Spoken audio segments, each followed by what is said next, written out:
All right, guys, it has been a long time since we've had a stream. Welcome. I know it's a little bit late for some of you folks over in Europe and the UK, but today we're going to be having a Flash tournament. So this is going to be hopefully a weekly. There may be some, of course, life events, which change things up a little bit, but it's going to be a new weekly series here on the channel where we have four-man tournaments on Sunday. So we're going to have four competitors. The first two rounds will be best of threes.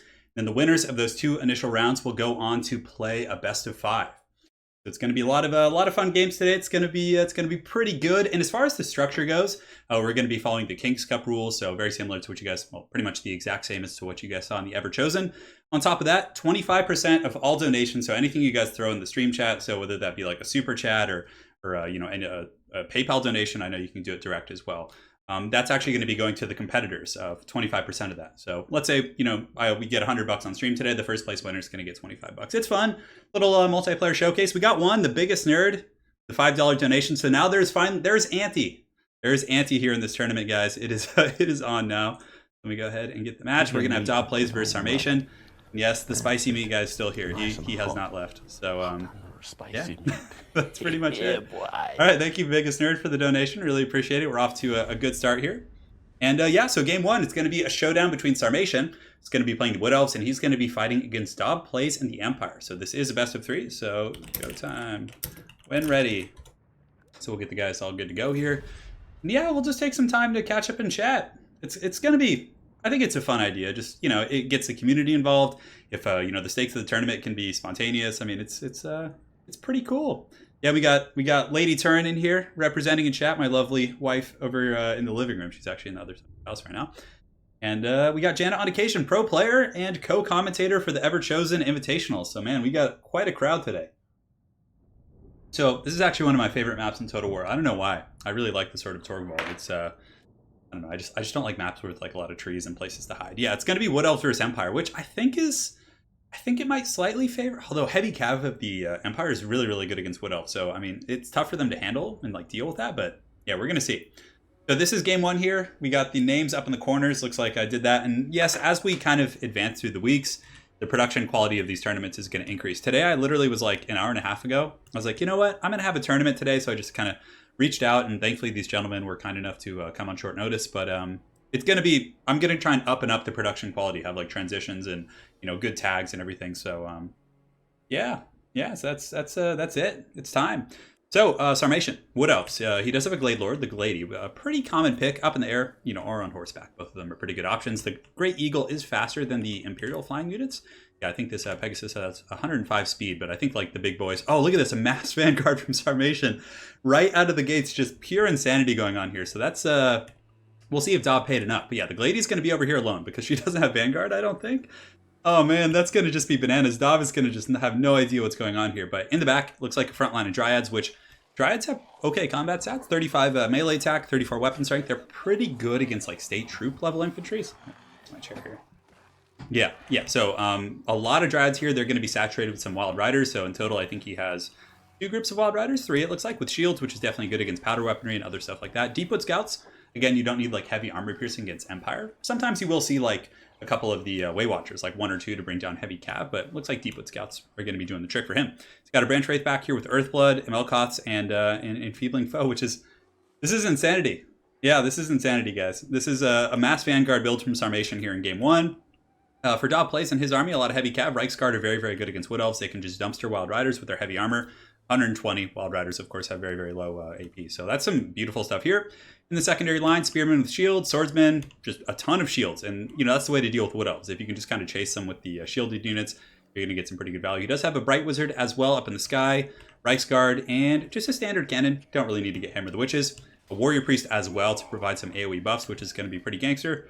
And the Arch Elector over here in the trees, who is pretty tanky as well. So yeah, that's going to be it. Let me make sure they're not waiting on my go ahead. Okay, they're good to go. So yeah, this is going to be an absolutely bananas game, guys. A mass Vanguard in game one here from Sarmation against Dob Plays, and yeah, who knows? Who knows, guys? Yeah, it's been a while since we've streamed. So yeah, for anyone who's just joining, it is a 4-man tournament. So yeah, we got the great Eagles here all alone. Dob is just gonna like start the game and just look over here and be like, "What the hell is this?" Like just the great Eagle. Not really a mustache. 0180, thank you for the donation. I really appreciate it. Dov, has he had time to pay? Well, we're going to find out right now. And the game's underway. So, all of a sudden, the Deepwood Scouts just raining fire onto the Reichsguard, and they're not going to be facing the right direction, so they might even take some casualties. I'm pretty sure you have to be facing the direction of the arrow fire. And yeah, so he takes a little bit of work, but Dov plays reacts pretty quickly. You can see he's going to... I just hear Ainsley Harriet coming in on the donation thing. Oh, that's so ridiculous. But the Spearmen with shields are going to be turning about face, and the Dryads and the forces of the Wood Elves just rushing out of this Vanguard area. Dov having to just hustle to turn his forces around. The cannon's in a little bit of a compromised position. Deepwood Scouts are getting great shots on that cannon. They should be able to honestly finish that thing off. And the Wild Riders look like they're thinking about charging into the Spearmen. Not sure if that's going to happen. I think they're going to wait for the Dryads and maybe pull back, but... I mean, this is a lot of micro here for the Wood Elves, having to do quite a bit. This is a rough one. Dov definitely got the good engagement here. The Wild Riders took a charge from Reichsguard, which is really, really rough. And even Dryads aren't going to be that great against Reichsguard because their AP is so poor. So Dov doing a good job with his Reichsguard, coming out of the forest, intercepting.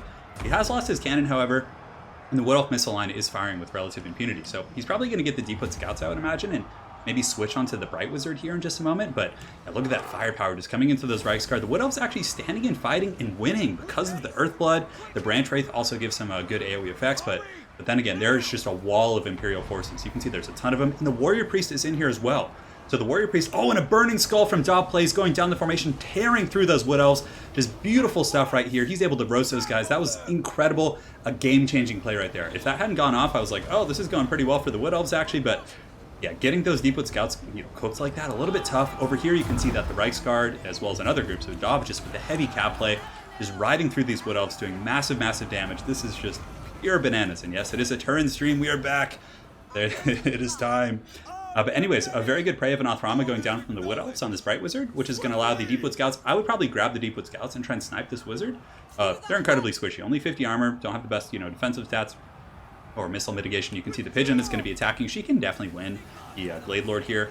But you can see the Archlector is going to be charging back here. He's got his twin hammers out, and he's going to just be whooping on some of these Deepwood Scouts. And he does break them, actually, which is really, really good.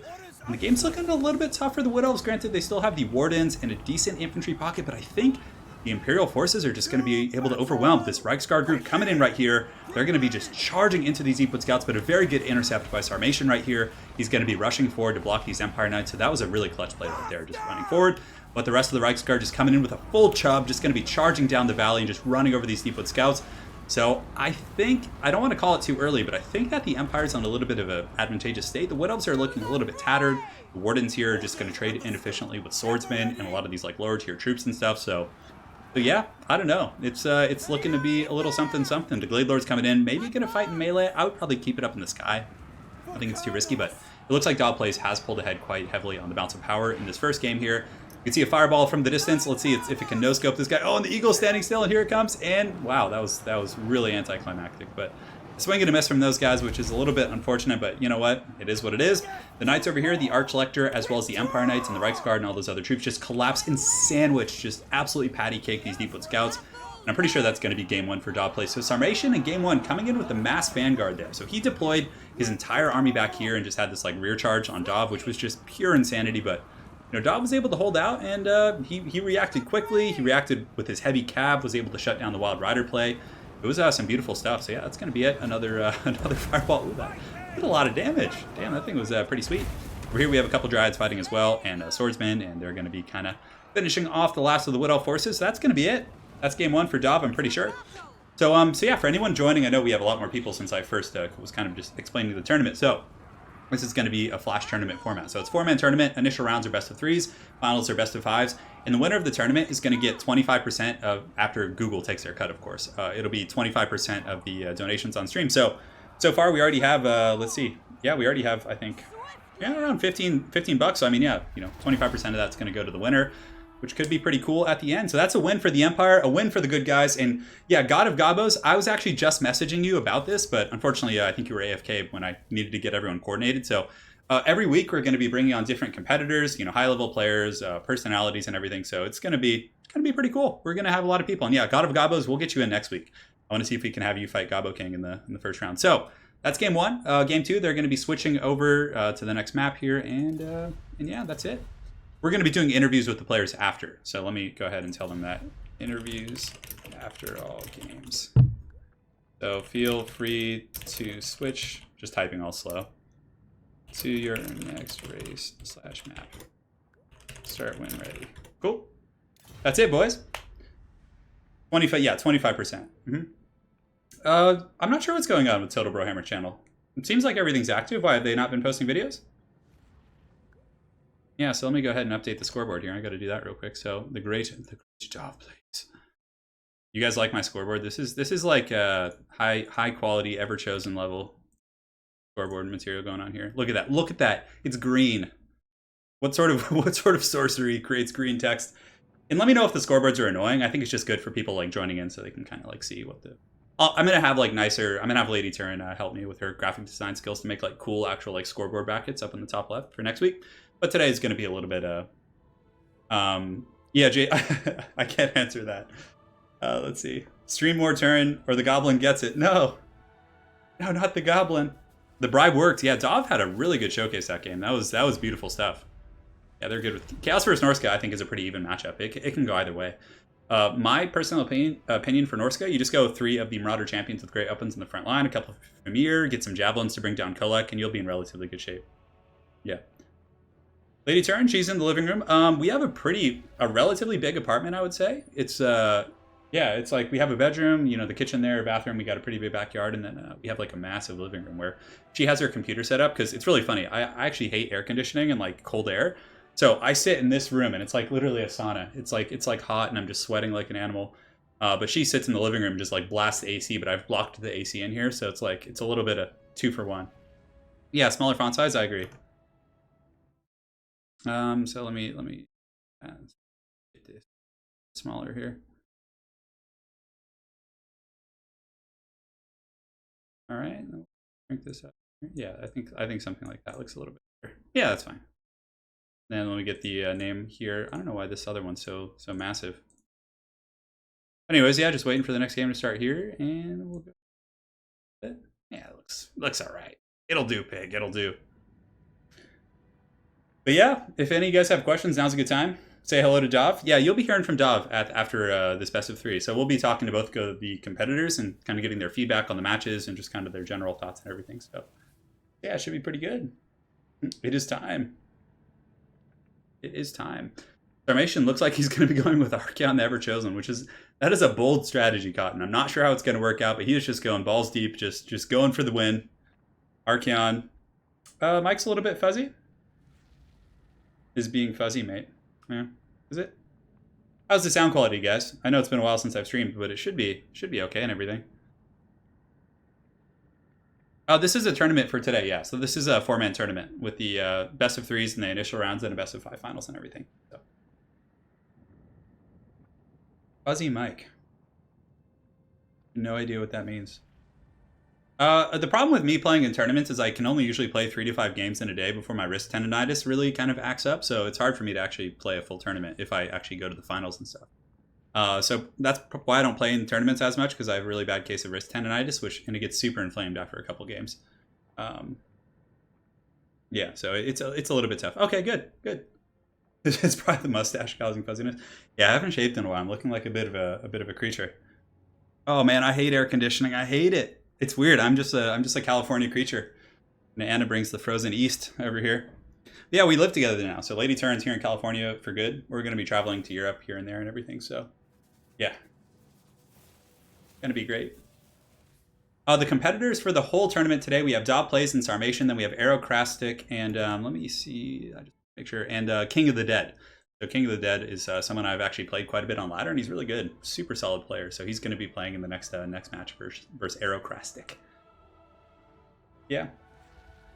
Yeah, I know. It's a good thing I can do commentary. Honestly, I can play against the best of the best, like for a couple games, like for 3 to 5 games, which is I usually go into ladder, get like 3 or 5 games in for the day, and then I like record the better ones. But yeah, it's a little bit tough for me to play in like a 6-hour tournament where I have to play like 5 best of 3s or something. I could do it, but my hands would be super inflamed, and it might like cripple me for the next day where I couldn't then.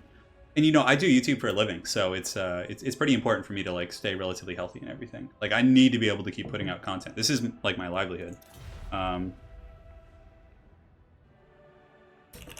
You're both ready. Hey, thank you, the biggest nerd. Appreciate it. Trying to get on the offensive.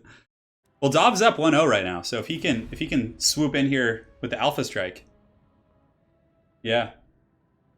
I'm too tired these days to watch these streams, but it's nice to see you're still real. But Board Cube, man, put it on, you know, over the course of a couple days and just watch it.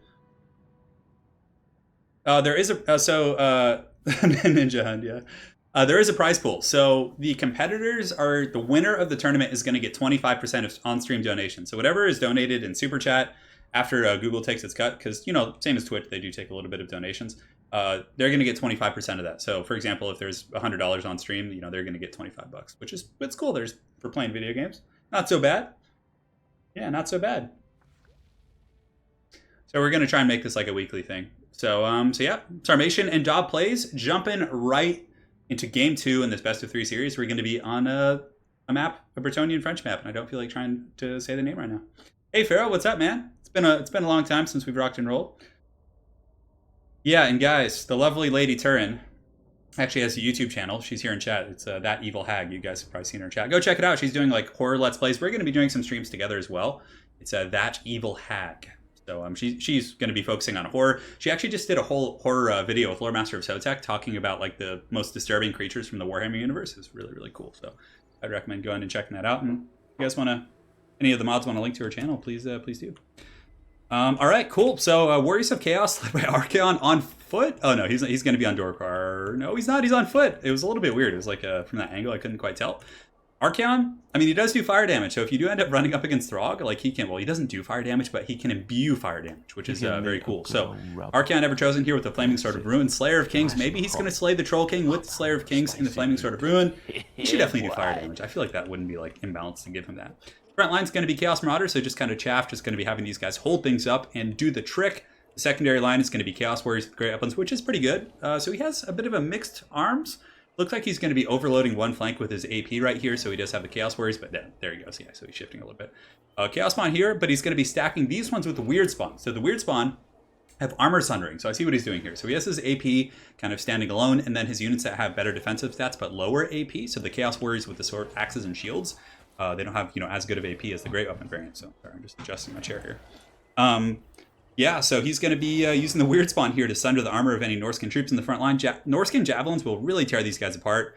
However, if left unimpeded, they're pretty scary for sure. In the back, he's got a couple halberds as well, just to deal with monsters. And if there's like a surprise mammoth or Famir with great weapons or things like that, it could potentially be really good. He does also have some skirmishers. He's got Marauder Horsemasters. So these guys are going to be able to out-skirmish throwing axes as well as standard Marauders and also provide Overwatch fire against some bigger targets. And he could use Flaming Sword of Ruin on them to melt things, which is... it's a pretty cool army from Sarmation for sure. Getting to see Archaon on foot, I'm eager to see if this like Chaos Force can really hang here. But for Dob Place, he's got a combination of Berserkers, Marauders in the front line. So I feel like Dob's army is going to struggle a little bit. I mean, he does have the Famir. So the Mistalkers are going to absolutely dumpster the Chaos Warriors. But yeah, he should be fine. So he has Marauders and Berserkers in the front line, which get smashed by Chaos Warriors pretty hard. But on top of that, he does have the Famir with great weapons against big targets and horses. But they're still good against infantry, and then he does also have the Mistalkers in here as well. So, so yeah, that's going to be it, guys. It's going to be pretty hog wild. Dob Place on the far side has Marauder Horsemasters himself. He's got Norscan Ice Wolves over here, so he's got a whole kennel over there in the fort. So initial skirmishing is underway. The Marauder Horsemasters kind of circling each other, but it looks like the initial volley is going to go in the advantage of the Marauder Horsemasters, who are going to be charging in. Actually, it looks like that would be really risky because over here there's this whole fluffy pack of beasts just waiting. Sarmation is going to be rotating over his Marauder Horsemasters to kind of deal with the threat right here. He might take this charge and just go in for it, but it looks like they're both going to charge each other, so very aggressive play right out of the gates. But that means probably the Hounds from Dob Plays, they need to rush out of the force. They need to get here right now, otherwise his forces are going to be overwhelmed. The Chaos Warriors and Marauders are going to be colliding in the front. Looks like a fireball going down. Oh, is it going to no-scope? And it looks like a direct hit on Wolfric right there. Beautiful, beautiful stuff. And the Chaos Marauders and the Norscan forces are actually falling back a little bit, so maybe trying to get an engagement on the edge of the woods. So this is rough. Dob Plays was able to detach his Famir Warriors and pin down the Marauder Horsemasters of Sarmation. Sarmation needs to get out now, because if these Hounds and the Beasts of Tashnar are able to grab these guys, that's going to just be game blouses. It's going to be incredibly rough. But I think the infantry fight does heavily favor Sarmation's Chaos Warriors. So Marauders are in the front line fighting here. The Chaos Warriors are advancing as well, and Chaos Warriors will massacre Marauders. They have 100 armor, they have better combat stats, they're just going to be absolutely beasts. I think 44 melee defense, yeah, it's really. So the Marauders getting spanked here, not doing a whole lot in return, but again, wherever the Mistalkers are, or the Famir, those other elite troops, are doing pretty well. Over here, Wolfric the Wanderer has led his contingent of Marauders as well to fight, but we definitely like to see Wolfric kind of, more in the center, able to react to Archaon. But Archaon looks like he's taking a commander role. He's definitely going to want to get into the front line here, but that's the problem with Footlords. I wonder if it was a mistake. So the boat going down right here from Wulfric. Balance of power relatively even, but I think Dob Plays does have an early advantage. The way he was able to just tear apart this flank engagement. Now the Hounds, the Beasts of Tashnar, are just going to be hunting these guys down, taking spears to the head as they chase, but still pretty much in perfect health. So Archaon is waddling towards the front line. The Chaos Warriors are holding, and the Halberds here are performing pretty well. They do have a standard die. Archaon, of course, does he have the Crown of Domination? So he does have the Crown as well. So he's going to make them immune to Psychology. And Wulfric does fall back as soon as Archaon gets there. So for Chaos right here, doing pretty well. The Weird Spawn were able to kind of monster mash a little bit, but Dov actually fell back into the forest, kited them back when he realized he was losing that fight. And then he re-engages once he has some supporting elements. Oh, and a huge sandwich. These Chaos Warriors are doomed. These are going to be the Miststalkers, the very, very elite troops here. You can also see the Marauders just piling in. These Chaos Warriors are fully surrounded. I don't know if they're going to hold. It's going to be tough. Oh, and the Hounds rushing in as well. So Dob Plays is able to get the Beast of Tashnar, and the Hounds just kind of rushing in there. And it looks like a Vortex ability, a Pit of Shades going down, so some foul shadow magic just tearing apart these Chaos Warriors. And guys, it looks like this is going to be a relatively quick 2-0 from the great Dob Plays. So this is this was a pretty quick game here for sure.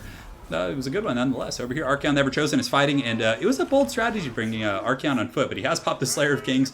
He's going to go out, the Neverchosen, being true to his name here, and that was a really, really nice Pit of Shades. That was a thing of beauty right there. But anyways, Archaon is fighting, but I think at this point it's going to be too much. The Warriors of Chaos losing that initial flank engagement out there with the Hounds and having all those guys get surrounded was absolutely devastating when he lost those Marauder Horsemasters, because from there that just opened up his flanks. I mean, the infantry fight went relatively well for Chaos initially, but the Hounds and all of those like skirmisher troops from Chaos were able to come and just pin them down. The Beasts of Tashnar and the Hounds just collapsing on everything.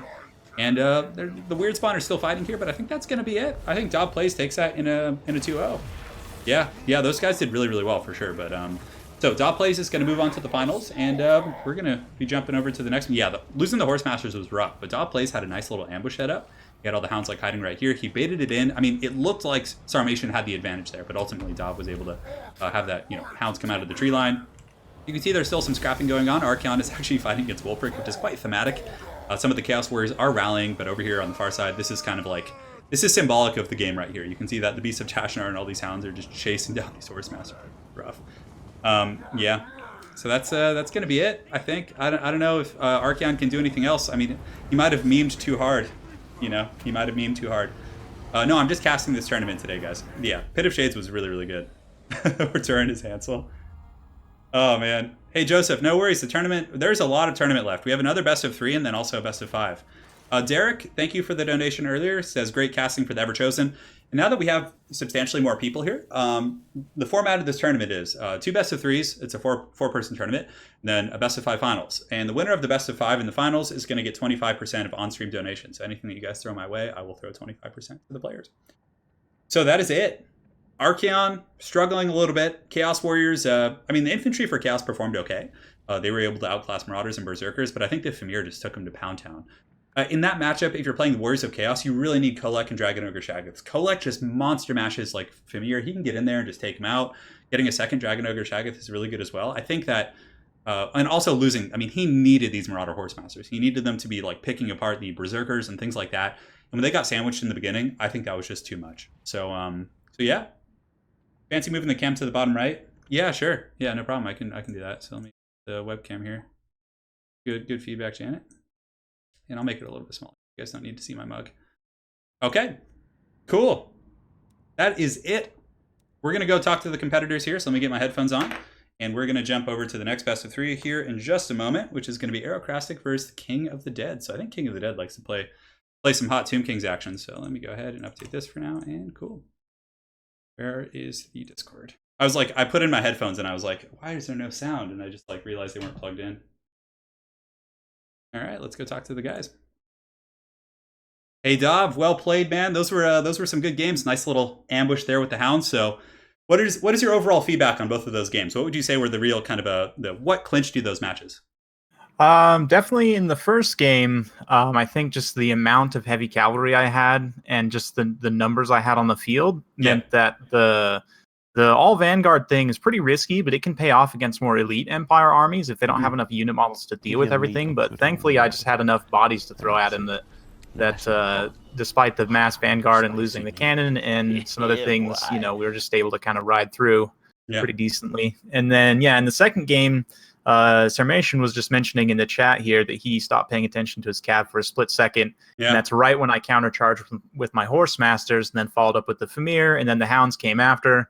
And so at that point, with the loss of the Horse Masters, he's going to have a hard time dealing with all that infantry and the Famir especially. I mean, he had the two Chaos Warriors with halberds, but at the end of the day, one of them I think got caught up in a big pit of shades. And yeah, the pit of shades was beautiful. We got a pretty good shot of that for sure. Yeah, so that turned out pretty well. Definitely, I feel like Wolfric with the Shadow Famir is by far the best Norscan build in most matchups. Like, it's just, you get the enfeebling foe with Hunter of Champions, and it's just brutal. Yeah, it was beautiful for sure. And I think that initial catch where you were able to catch his Horse Masters was just backbreaking. And in the first game too, like the Reichsguard, man, those guys were such beasts. They just rode down those Wild Riders, just countercharged them. It was pretty devastating stuff for sure. But yeah. And Sarmation, I know you don't have a mic, man, but well played to you. We'll certainly have you back on this tournament series here in the next couple weeks. And on that note, Dob Plays, any closing thoughts? And we'll be seeing you in the finals, of course. Yeah, just remember to stay soon, guys. # stay soon. And Dov paid is what chat is saying. Yeah, certainly some donations. So, all right, cool. So thanks again, Dov. Go ahead and set up the lobby for the finals if you could. And we'll see you soon. Cool. Cheers. Spicy meat. All right, guys. You've heard from Dov. And big thanks for the donations. The ante-pool for the competitors is going up. So 0180 and Rohit both donated $5. So thank you guys so much. Part of that will be going to the finalists here. So we're about ready to jump into the next matches here. So you go ahead here and set up this fancy. Check this out, guys. So fancy. You get the animation. Cool. So we'll just leave this up while we change over here, but you guys can see kind of the structure and everything. So yeah, this is going to be a weekly series. I'm going to be trying to do this every Sunday. I think that could be pretty fun. I will try and start earlier because I know a lot of you folks in the UK, it's a little bit tough when I have these later streams like this. So turn this in. And we almost got it. We just need to tell them to open up a spectator slot real quick. And we'll be good to go. Hey, could you guys open up a spectator slot? I'll be joining here in just a moment. Cheers. Yeah, it's good to see some familiar faces back, for sure. Stay soon. Yeah, the stay soon thing is hilarious. Oh my gosh. Yeah, that was so much fun, that tournament. Getting to go out to the UK and everything. It's Turin Labu. Yeah. Oh, the new place is going well. So, looks like we're gonna have some hot Tomb King action, guys. It's gonna be it. So let me go ahead and change the scoreboards and everything. So I probably should have done that. So we got Arrow Crastic. So we're just gonna put Arrow for short, just so it doesn't take up as much space in the top of the map here. And scoreboard left. We got the great job moving on to the finals. And we'll call him King. This is a little bit longer, but it's okay. All right, guys, it's time. We're gonna have looks like Tomb Kings versus Skaven. Oh yeah, Turin Labu. So the current finalist pool. So like I said, the total donations for the stream, the finalist is going to get 25% of that. So 5. I have to do some like Euro conversion. So 12, 14, 16. So I think it's like close to $10, give or take. Yeah. At the moment, I would say that is the case. And I'll also be doing I'll be like scheduling these ahead of time so people can like kind of plan and come, because I know I just basically just announced it on YouTube like 30 minutes before it was going off. So yeah, this is going to be game 1 between King of the Dead and Arrow Krasik here. King of the Dead is definitely a Tomb King main. That's going to be his bread and butter. Like I think every time I've played him, he's played the Tomb Kings, which is pretty intense. So yeah, well, like King of the Dead, like how do you? I could just call him King, right? Yeah, that's a great point. I mean, yeah, Arrow King. We could actually just do King. Let's just do that. Yeah, I think that's better because it really is kind of cumbersome up there on the top of the map. Yeah, we'll be having 2v2 tournaments again someday, but this is going to be something I try and do every week, is having these 2v2s. And hey, Dov. Oh, Dov's putting in his own ante here. He's so confident he's going to win that he's donating. Give your meat a good old rub. Let the speculation flow. That's it. Perfect. Nice and hot. So we're back again on the Sword of Torgvald in my 95-degree room. I got my computer like hidden in the server room back there. Oh, yeah. Yeah, that would have worked too. King of the Dead. Yeah, we'll just call him the King for now. All right, so as far as the army for King of the Dead, it looks like he has a front line of Tomb Guard. Of course, having the Kepler Guard here in the middle. Kepler Guard are really, really good. These guys are, they have regeneration. They're kind of like the Stearnsmen, but 47 weapon strength is so fat. It's really, really good. So Kepler Guard, Tomb Guard. It looks like the front line relatively elite. A couple groups of Skeleton Spears on the flanks, maybe to deal with Rat Ogres and just any sort of skirmishing. He does also have the Nehekar Cav, which honestly are really good against Skaven. Skaven can't really contest the Cav game at all. Nehekar Cav hit relatively hard with 38 weapon strength. So they can ride down a lot of like the skirmishers and other units like that. So they have shields. I do like that pick quite a bit. In the back, we got some Surtha Ek action. So he has a couple groups of skeleton chariots, 2 bone giants. This is a bold strategy, Cotton. We'll see how it pans out for him. But the double bone giant going to be dropping some hot fire, probably on the Rat Ogres. But the Skaven army is really wide. I don't know if there's enough big targets. And the Warp Lightning cannons should trade pretty effectively with bone giants, but maybe the bone giants can snipe them. I'm actually quite eager to see this. We got Arkin the Black. He does have the Staff of Nagash, I think, as well as the Tomb Blade of Arkin. King Nikesh's Scorpion Legion here. So yeah, very siege-oriented army with these guys. Start when ready. Now rush. Give your meat a good old rub. Hot, spicy meat. Yes, of course. For the Skaven here in the front line, it's going to be Clan Rats with shields. They're going to buckle pretty hard to the Tomb Guard, but again, their job is just to hold while these secondary troops do most of the damage. A couple groups of Night Runner skirmishers here. Not the best AP on these guys against the Bone Giants, but again, the volume of fire is always good. Double Warp Lightning Cannon. He's definitely going to be very happy he brought those guys against the Bone Giants because the double Bone Giant is going to be pretty wild.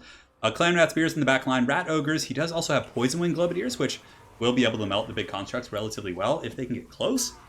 Very short range on these guys, though. They're at actually 85. So over here we do also have Lord Skrulk. So Skrulk is here. He's ready to party. He's got his Libra Bubonicus. He doesn't have the Rod of Corruption, though, which is very interesting. I feel like that's pretty much a must pick, but maybe we're going to learn something new today.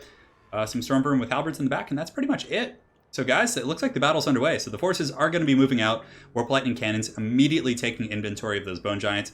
And the Bone Giants are also going to be shambling forward. So you can see these big boys are going to be moving. And yeah, I'm quite eager to see this. I feel like the Bone Giants might be able to snipe out the artillery. Because, I mean, they have so much more HP. But here comes the first Warp Lightning Volley with the... Yeah, it looks like it does make a little bit of contact. I don't know. These Bone Giants could go down pretty quick. Oh, but look at that. The line of sight blocker not actually doing anything. So the Warp Lightning just goes right through that house right there, which is pretty ridiculous for sure. But it's not blind picks. We're having like gentlemen's picks today. So the two players are in chat and they're agreeing on matchups that they believe are fair. So that's kind of how we're doing it today. But for future tournaments, this is just an impromptu one. We will be doing blind picks. So Nehekar Horsemen and Chariots, that's going to spell a lot of trouble for the Skaven. The Rat Ogres are pretty much the only tools the Skaven have to really like pin these guys down. And yeah, really excited for the Surtha Ek action. So the Bone Giants are targeting the Warp Lightning Cannons. And, okay, for a second there, I was like, did it destroy it with that first shot? That would have been absolutely devastating. So, Nehekar Horsemen are going to be pushing forward. They do have the shields, but it looks like some of the Skaven slaves are also going to be pushing forward. Some of the skirmisher fire coming in as well. And you can see the Nehekar Horsemen kind of posting up here in the low ground. Just absolutely insane stuff. Oh, and that one horseman just gets picked off there. He had a very dramatic death. Joey Letters, thank you for the donation, brother. I'm sure the competitors will appreciate it. Really awesome stuff, man. Chariots charging in the front line, hitting the clan rats with shields, getting some good value. But again, Aerocrastic responding very quickly. He's able to get the Rat Ogres and hit those chariots and fend them off. There also is a Doom Wheel. A little bit of rough stuff here. The Nehekar Horseman did get caught by the Skaven slave, so it looks like he slipped up a little bit on his micro there. Obviously, chariots, a lot of stuff going on. And wow, look at the Bone Giants. The Bone Giants have destroyed that Warp Lightning Cannon crew. 100% dead, so that's going to be really tough for the Skaven because the Tomb Kings have better infantry as well. They really needed those Warp Lightning Cannons. That is pure insanity. Those double Bone Giants melting those guys. That was incredible stuff right there. So, in the frontline fight, the Kepler Guard doing pretty well, just working against some of these Skaven slaves, and it looks like the Mortis Engine, some sort of a Mortis Engine effect is going down. I think that might be a curse.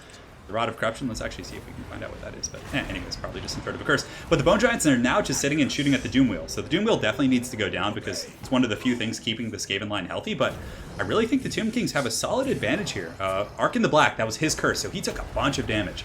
So Skrulk must have been hitting him and also got the Libra Bubonicus, but the double Bone Giants just wrecking shop on those Warp Lightning Cannons in the back. I've definitely learned something new today. Skeleton Spearman right here, going to be able to hold back this Doom Wheel perhaps, but no, that Doom Wheel rides dirty through those guys incredibly hard. Arkin the Black, he needs to be careful. If he loses Arkin, that could certainly let the Skaven back in the game. In the mainline fight, just heavily favoring the Tomb Kings. The Globadiers do have a decent high ground position, but the Skaven are basically in mass rout as far as their infantry fight goes. The Chariot play has been very good, just running amongst the Skaven troops. Skaven slaves, clan rats kind of pushing up a hill here. And Skrulk is, what is he even doing? he like fighting someone here? Okay, I thought he was just like swinging at the air, just like trying to swat a fly that was nibbling on him. But the Warp Lightning Cannon's continuing to shoot into the Bone Giants, it looks like, but they're having very little success. It looks like they're a little bit obstructed by that tree. Well, maybe going after the Tomb Guard. But yeah, the two Bone Giants are able to snipe out the Doom Wheel. So a lot of large, juicy targets for the Bone Giants here, which allowed the Skaven to do pretty well. Personally, when I play Skaven against the Tomb Kings, I really like to use Stormvermin with swords and shields because they can actually do pretty well in the frontline engagement. But man, that was just some insane stuff right there. So the Bone Giants still taking fire, but the Warp Lightning Cannons massively ineffective here, and I simply don't think the Skaven have enough stopping power to bring down the Bone Giants, but I guess now that I look around, the Tomb Kings are looking a little bit thin. So here in the backside, you can see that these Netcar Horsemen are trying to shut down some of the skirmishers, but just it's a numbers game at this point. The Skaven just fending them off. I don't know. Maybe the Skaven could get back in this. They still have these Globadiers, which, if they're able to advance on the Bone Giants, could melt them very, very quickly. He also did pull in his Stormvermin with Halberds in the front line, so at least he has some more sustainability. I think it's really going to come down to, can the Skaven break the Tomb King's front line and get the Globadiers into the back and actually shut down the Bone Giants?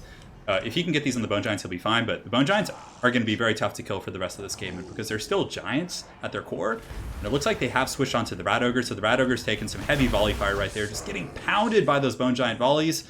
And I don't know, the Tomb Kings are starting to buckle a little bit. So the Bone Giants came out very, very strong. Tomb Kings looks like they're winning heavily, but now the Skaven are they're rallying, they're coming back, they're causing problems. And a lot of the Tomb King's troops, I mean, the King Nikesh's Scorpion Legion are the MVPs down here, but the Doom Wheel's coming back in as well. Skrulk also leading the charge, whereas Arkin the Black is having to hide. He can't really come forward. He's having to sit in the back. Over here, it looks like an upgraded Doom and Darkness going down from the Tomb Kings. Beautiful stuff. That actually breaks the Stormvermin, and it might allow them to win this engagement. The Bone Giants also picking off this Doom Wheel. The Doom Wheel has 92 HP. I'm sure the Bone Giants are going to be able to finish that off. It looks like a breath attack going down from Skrulk. Beautiful stuff. Both players just going back and forth, but this is what the Skaven need. The Globadiers are relatively free, although the Tomb Guard might be able to get on. Oh, and the what is that? Shooting the tree? Did he just hit the tree right there? This is insanity. So the Doom Wheel over here is going to be running. The Globadiers getting some decent fire here on the Bone Giants. You can see King of the Dead is going to be falling back a little bit. Definitely some good stuff there. And the Bone Giants continuing to rain some hot fire down. But let's see how the Skaven are doing elsewhere. So Skeleton Spears pushing forward. There's a lot of Skaven. These Night Runners, I mean, they can put up a fight. Night Runners actually have okay combat stats. So I would like to see them just collapse on those Spearmen and muck them up. As far as artillery goes, he did use his Ushapti summon, so King of the Dead summoned the Ushapti in the back line to take out the Warp Lightning Cannons. So very good stuff. Using that summon, very effectively. He's getting guaranteed value. He's now going to swoop down into the valley, but Skrulk and the boys are holding. Kepler Guard looking very beat up. The Tomb Guard looking beat up, and the Bone Giants having to fall back right now. And here they go, winding up the whole 2-for-1, and they're going to be shooting at the Rat Ogres. Definitely some good targets, but guys, there is a horde of Skaven pushing forward. Oh, so I just saw, saw a comment just. But anyways, the Bone Giants here continuing to shoot in there. It looks like there's a chariot. Skeleton Chariot's getting into the back line a little bit. But man, this game is way too close to call. I mean, Bounce of Power is pretty heavily in the favor. But yeah, I don't know. I still think that it's anyone's game at this point. Skrulk is getting a little bit beat up. Arkin the Black, where is he? Did he actually die? I think maybe the Globadiers were able to finish him off. So Tomb Kings without Arkin. I don't know. I think the Skaven are going to take this. I really do, because the Ushapti are going to disappear. All there is the Bone Giants here. And yeah, I don't know. I feel like the Skaven somehow, some way are going to take this. That start was incredibly tough. I mean, he lost those Warp Lightning Cannons like instantly, and they generated almost nothing. So that's 2,000 gold just pretty much out the door. But the Skaven player was able to use his other resources in the battlefield to really, come back here. And now you can see army losses kicking in. And that is going to be game one for the Skaven. For Arrow, Krasik. That was an incredible game. Just beautiful stuff right there by both players. The Bone Giants going down, but alas, they were able to snipe out the Doom Wheel. I mean, these Bone Giants generated massive value right here. They definitely did very well. So let me go ahead and tell these guys, great game. Yeah, that was a beautiful game. That was really, really good. The Bone Giant's gonna fall to the slaves. The slaves swarm it. The slave revolt. The Bone Giant stomping a couple of those guys out before he goes. But yeah, those Skaven slaves probably feel so good about themselves. Yeah, the Globadiers did really good. The Rod of Corruption would definitely be a good name for a metal band. I 100% agree. Yeah, that was really good, man. Well played to both players. That was solid stuff. I mean, the Chariot play, 151 kills here. The other one got focused down a little bit, but 151 here. Bone Giants were solid. His infantry core was really good. I mean, it was a great game by both players. I think that when King of the Dead lost Arkin the Black, and Arkin the Black took a little bit, more damage than he should have. I think that was one of the big turning points, because had Arkin been healthy, been able to attack Skrulk throughout the game and get the full use out of his sword of Tomb Blade of Arkin, I think the Tomb Kings might have been able to pull that out. But I think when Arkin took a pounding there, that was a little bit tough. So So yeah, beautiful stuff here. So we're going to jump over to game 2. So let me go ahead and tell the guys. Switch map in game 2. Make sure to play different races. Cool. That's going to be it. So we're just going to hang tight now, guys. Let me go ahead and update the scoreboard. So that is 1-0 for Arrow here, for Arrow Krastic. I can't wait to get like actually like good scoreboard stuff. That's going to... It's like these haggard freaking... These are like the manifestation of my thumbnails, you know? Like the... just the terribleness of them. Okay, let me move that a little bit closer here. Cool. We'll make the score a little bit smaller. It's a little bit bulbous. All right. And then we move King of the Dead down so that somewhat matches. Cool. We're good. Hopefully you guys are enjoying this. Let's see. So we got Chaos. And King of the Dead maybe going to be playing... No, he's going to be switching. He's just trying to decide who he's going to play here. Yeah. Oh, man, guys. It's been... Chaos on Chaos. Let me tell these guys, feel free to switch either of you. Or Chaos Mirror. No worries either way. My thumbnail game is on point. Well, I'm glad you guys appreciate it. I have a great muse here in my household with my lovely wife. She inspires me every day when I wake up, so to come up with these glorious creations for you guys. Are we gonna get a mirror match? You know, people sounds good. People are always like, you know, oh, you never see the mirror match, but yeah. This is gonna be great. Yeah, I don't know. Yeah, I guess I should probably do hold on, so let me do the I mean, hopefully, you know, most of these guys would. Oh, hold on. I got to get the intermission graphic here. I think that's a good idea. Sorry, yeah, working out the kinks today, guys. But yeah, it's a good call. I mean, I have the graphic. Why not use it, right? All right, so there was a couple donations I missed during that last game, so let me go ahead and go back to those. So, Joey Letters with a rock hard $15 donation saying, old women are coming to cross-attack these two brothers. Okay. Thank you for that. And the Biggest Nerd says, I'll be back for the finals. Good luck, competitors. Hey, man. Really appreciate it, Biggest Nerd. I really do appreciate it. So you guys are awesome. It's been a good day so far.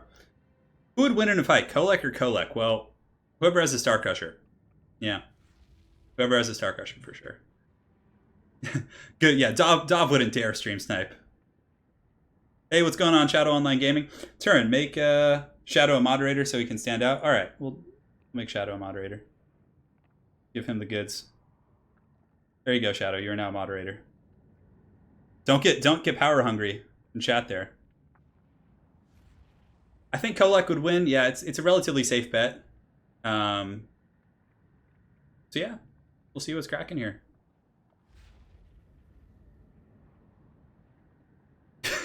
Carl Franz comes in chat and he's like, no matter the outcome of this match, the Empire wins. Whoever brings more shadow.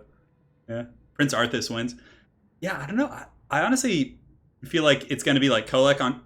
I don't know. This is just going to be ridiculous. I have very little meta knowledge. Like I like to consider myself a bit of an encyclopedia on this game. Like I have like every matchup down relatively well, like on a basic understanding. But this one, like, it's just going to be great open infantry, chosen or chaos warriors with big monsters, you know? Yeah. So Shetland, other players, we have Dob Plays as well as we had Sarmation. They played earlier, and Dob Plays was able to win the series 2-0. So Dob is in the finals, and he's going to be playing the in a best of 5 versus whoever wins this. So, and also you guys can see on screen 25% of on-stream donations go to the winner. So it's going to be a new weekly series we do, which is going to be pretty sweet. Yeah, Dob doesn't need to snipe when he can simply pay.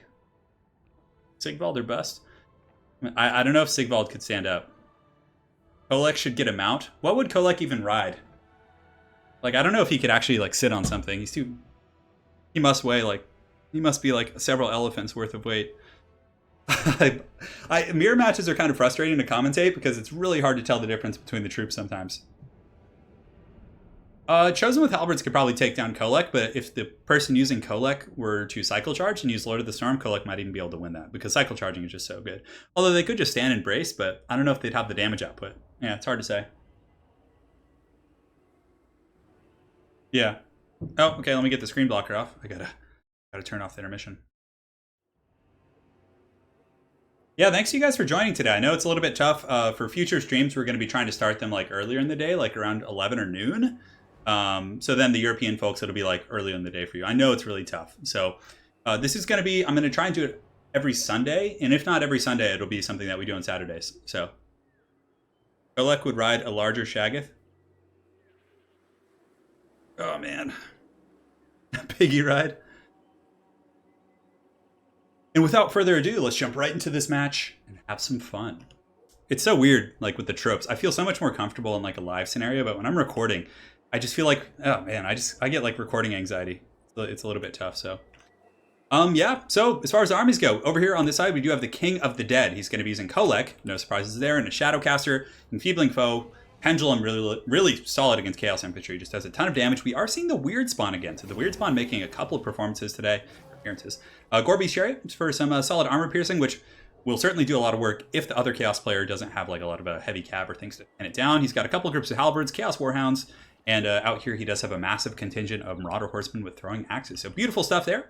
And over here, wow. Oh, he's mixing it up. So I like this. This actually gives me a bit of a narrative, so it's not like the same things. He does have Sartorial the Everwatcher, and wow, looks like they're ready. So it's literally going to be 3-on-3 with the Marauder Horsemen versus the Marauder Horsemen with throwing axes across the board. Also, a couple of groups of standard Marauder Horsemen, which are pretty good counter against throwing axes. Sartorial the Everchicken, a Dragon Ogre Shaggoth, a couple Chaos Marauders over here, Chariots over here. Man, just wild play, just spreading out his army everywhere. So King of the Dead kind of scouting out, trying to... They're like having a gentleman's duel right now. They're like, let us meet here in the open field. We shall settle this like the heathen kings of old. So yeah, right now basically just positioning out in the open field and fighting him out. And King of the Dead's army a little bit more, high and tight here, but again, he could get enveloped by these forces. Warp Chicken, Sartorial over here for Aerocrastic does have the final transmutation and Scroll of Leeching, which is going to be good. He's going to use Scroll of Leeching on this guy. And if he can get a final transmutation, like 2 full cast off on Kolek, that could be really, really good. But right now, King of the Dead is going to be pushing in here, getting some pretty good volleys on the Marauder Horsemen. And yeah, look at the volley coming in here. So just doing some pretty good damage. But yeah, I mean, no clear winner. The Warp Chicken is going to be flying in with his KFC legs to try and shut those guys down. But it looks like King of the Dead does come out a little bit ahead there, getting substantial damage on that one group. But frontline engagement is, these guys are just pushing forward, King of the Dead. But there is some skirmishing going on from the Marauder Horsemen. They definitely want to pick apart the Weird Spawn. I would like to see some focus fire on these guys. I think that would be very, very good. But yeah, the rest of the Chaos Forces are just kind of lingering in the trees, keeping them hidden. So, King of the Dead doesn't really know what his enemy's main force is comprising of. But the Dragon Ogre Shaggoth charging over here with the KFC Lord, KFC Lord absorbing that. But Kolek's going to get in there, and Kolek could just manhandle these guys. How fast is he? 60? Oh, yeah, this is dangerous. Aerocrastic could be in a little bit of trouble here. Kolek's just going to keep chasing him. I like this from King of the Dead. Forcing an engagement. He can use his Shadow Magic to potentially win this. Kolek can just turn and take out the Dragon Ogre Shaggoth. He also has supporting Halberds coming. So I foresee that Aerocrastic is probably going to be bringing the rest of his troops in, but Kolek is fighting his, it's like the Vader and Luke Skywalker, the battle of the father and son right here. Kolek is getting the final transmutation. Man, that's doing some huge damage. And I don't know, there's going to need to be some Enfeebling Foe going down right here. It looks like it did go down. Kolek does have the support of these throwing axes. And the other throwing axes from Aerocrastic are being caught by the Chaos Warhound. So the Hound's doing great work. This is huge. This might actually pull the game out for King of the Dead here. He does survive the final transmutation. Warp Chicken took a ton of damage, and he's getting knocked over. Plus, he's slower than Kolek. So if King of the Dead is really on top of chasing here, but oh, it looks like he slips up a little bit in his micro, lets those guys get away. So hopefully he's not bugging out. I don't see why he would have stopped moving. There's the order there. Okay, so it wasn't a bug, but huge damage nonetheless. So Sartorial and the Shaggoth taking quite a beating. Aerocrastic here is definitely going to want to stall the battle out a little bit so he can get another final transmutation in the back. The Chariots are getting kind of beaten on by the Weird Spawn. So the Weird Spawn do have very high mass. They're able to sunder the armor of the Chariots from Aerocrastic. And Big Papa Kolek's coming back in, and he's just going to Hulk smash. Oh, man, just a massive blow, just chunking down 15-20% of the HP off that model. Just beautiful stuff right here. And yeah, this is just bananas. The Chaos Sorcerer and the Hounds are going to be charging in, going after the Gorby's Chariot. This is a really, really good pick here. So I think that King of the Dead, based on what I've seen so far, has a slight advantage. He was able to just do massive lethal damage, but Kolek is almost dead as well. So some back and forth, but getting rid of the chariots there was really good. He came out ahead in the throwing axe engagement. His hounds over here able to push off an entire group of horsemen. But now the rest of the Chaos Forces from Aerocrastic are coming out, but I think that the troop quality does favor King of the Dead, whereas, you know, Aerocrastic did invest more heavily in like skirmishers and things like that, so there is certainly some back and forth. So right here, the Chaos Warriors with great weapons are engaging. The Chaos Marauders are also going to be slamming in. Not going to do a whole lot or win any beauty contests, but Aerocrastic in this Chaos Mirror matchup, using the Warp Chicken to waste the ammunition of the Marauder Horseman because he does have very good missile resist, but Kolek being very conservative back here, sitting in the back. And you can see right now he's pathing in after this Dragon Ogre. Dragon Ogre might be able to actually help these Marauders win this engagement versus the superior Chaos Warrior. Some of the chariots from Aerocrastic also circling around the flank here, going to be pressuring in, but it looks like the flank of the Chaos Warriors with halberds does buckle. Oh, but Kolek comes in and gets a massive shot on that Dragon Ogre Shaggoth. Beautiful stuff right there. If he can kill that Shaggoth, that's going to be tough, but there still are a ton of throwing axes, which are going to be poking down King of the Dead's Shaggoth here as well. But Kolek just manhandling his son here, just whooping on him, sending him back to school. It's beautiful stuff right there. So Kolek charging in and definitely doing some very good work. But yeah, this is still a pretty close game. I would say there's a slight balance of power advantage for the Warriors of Chaos, for King of the Dead here, and he is using the army commanded by Kolek Suneater.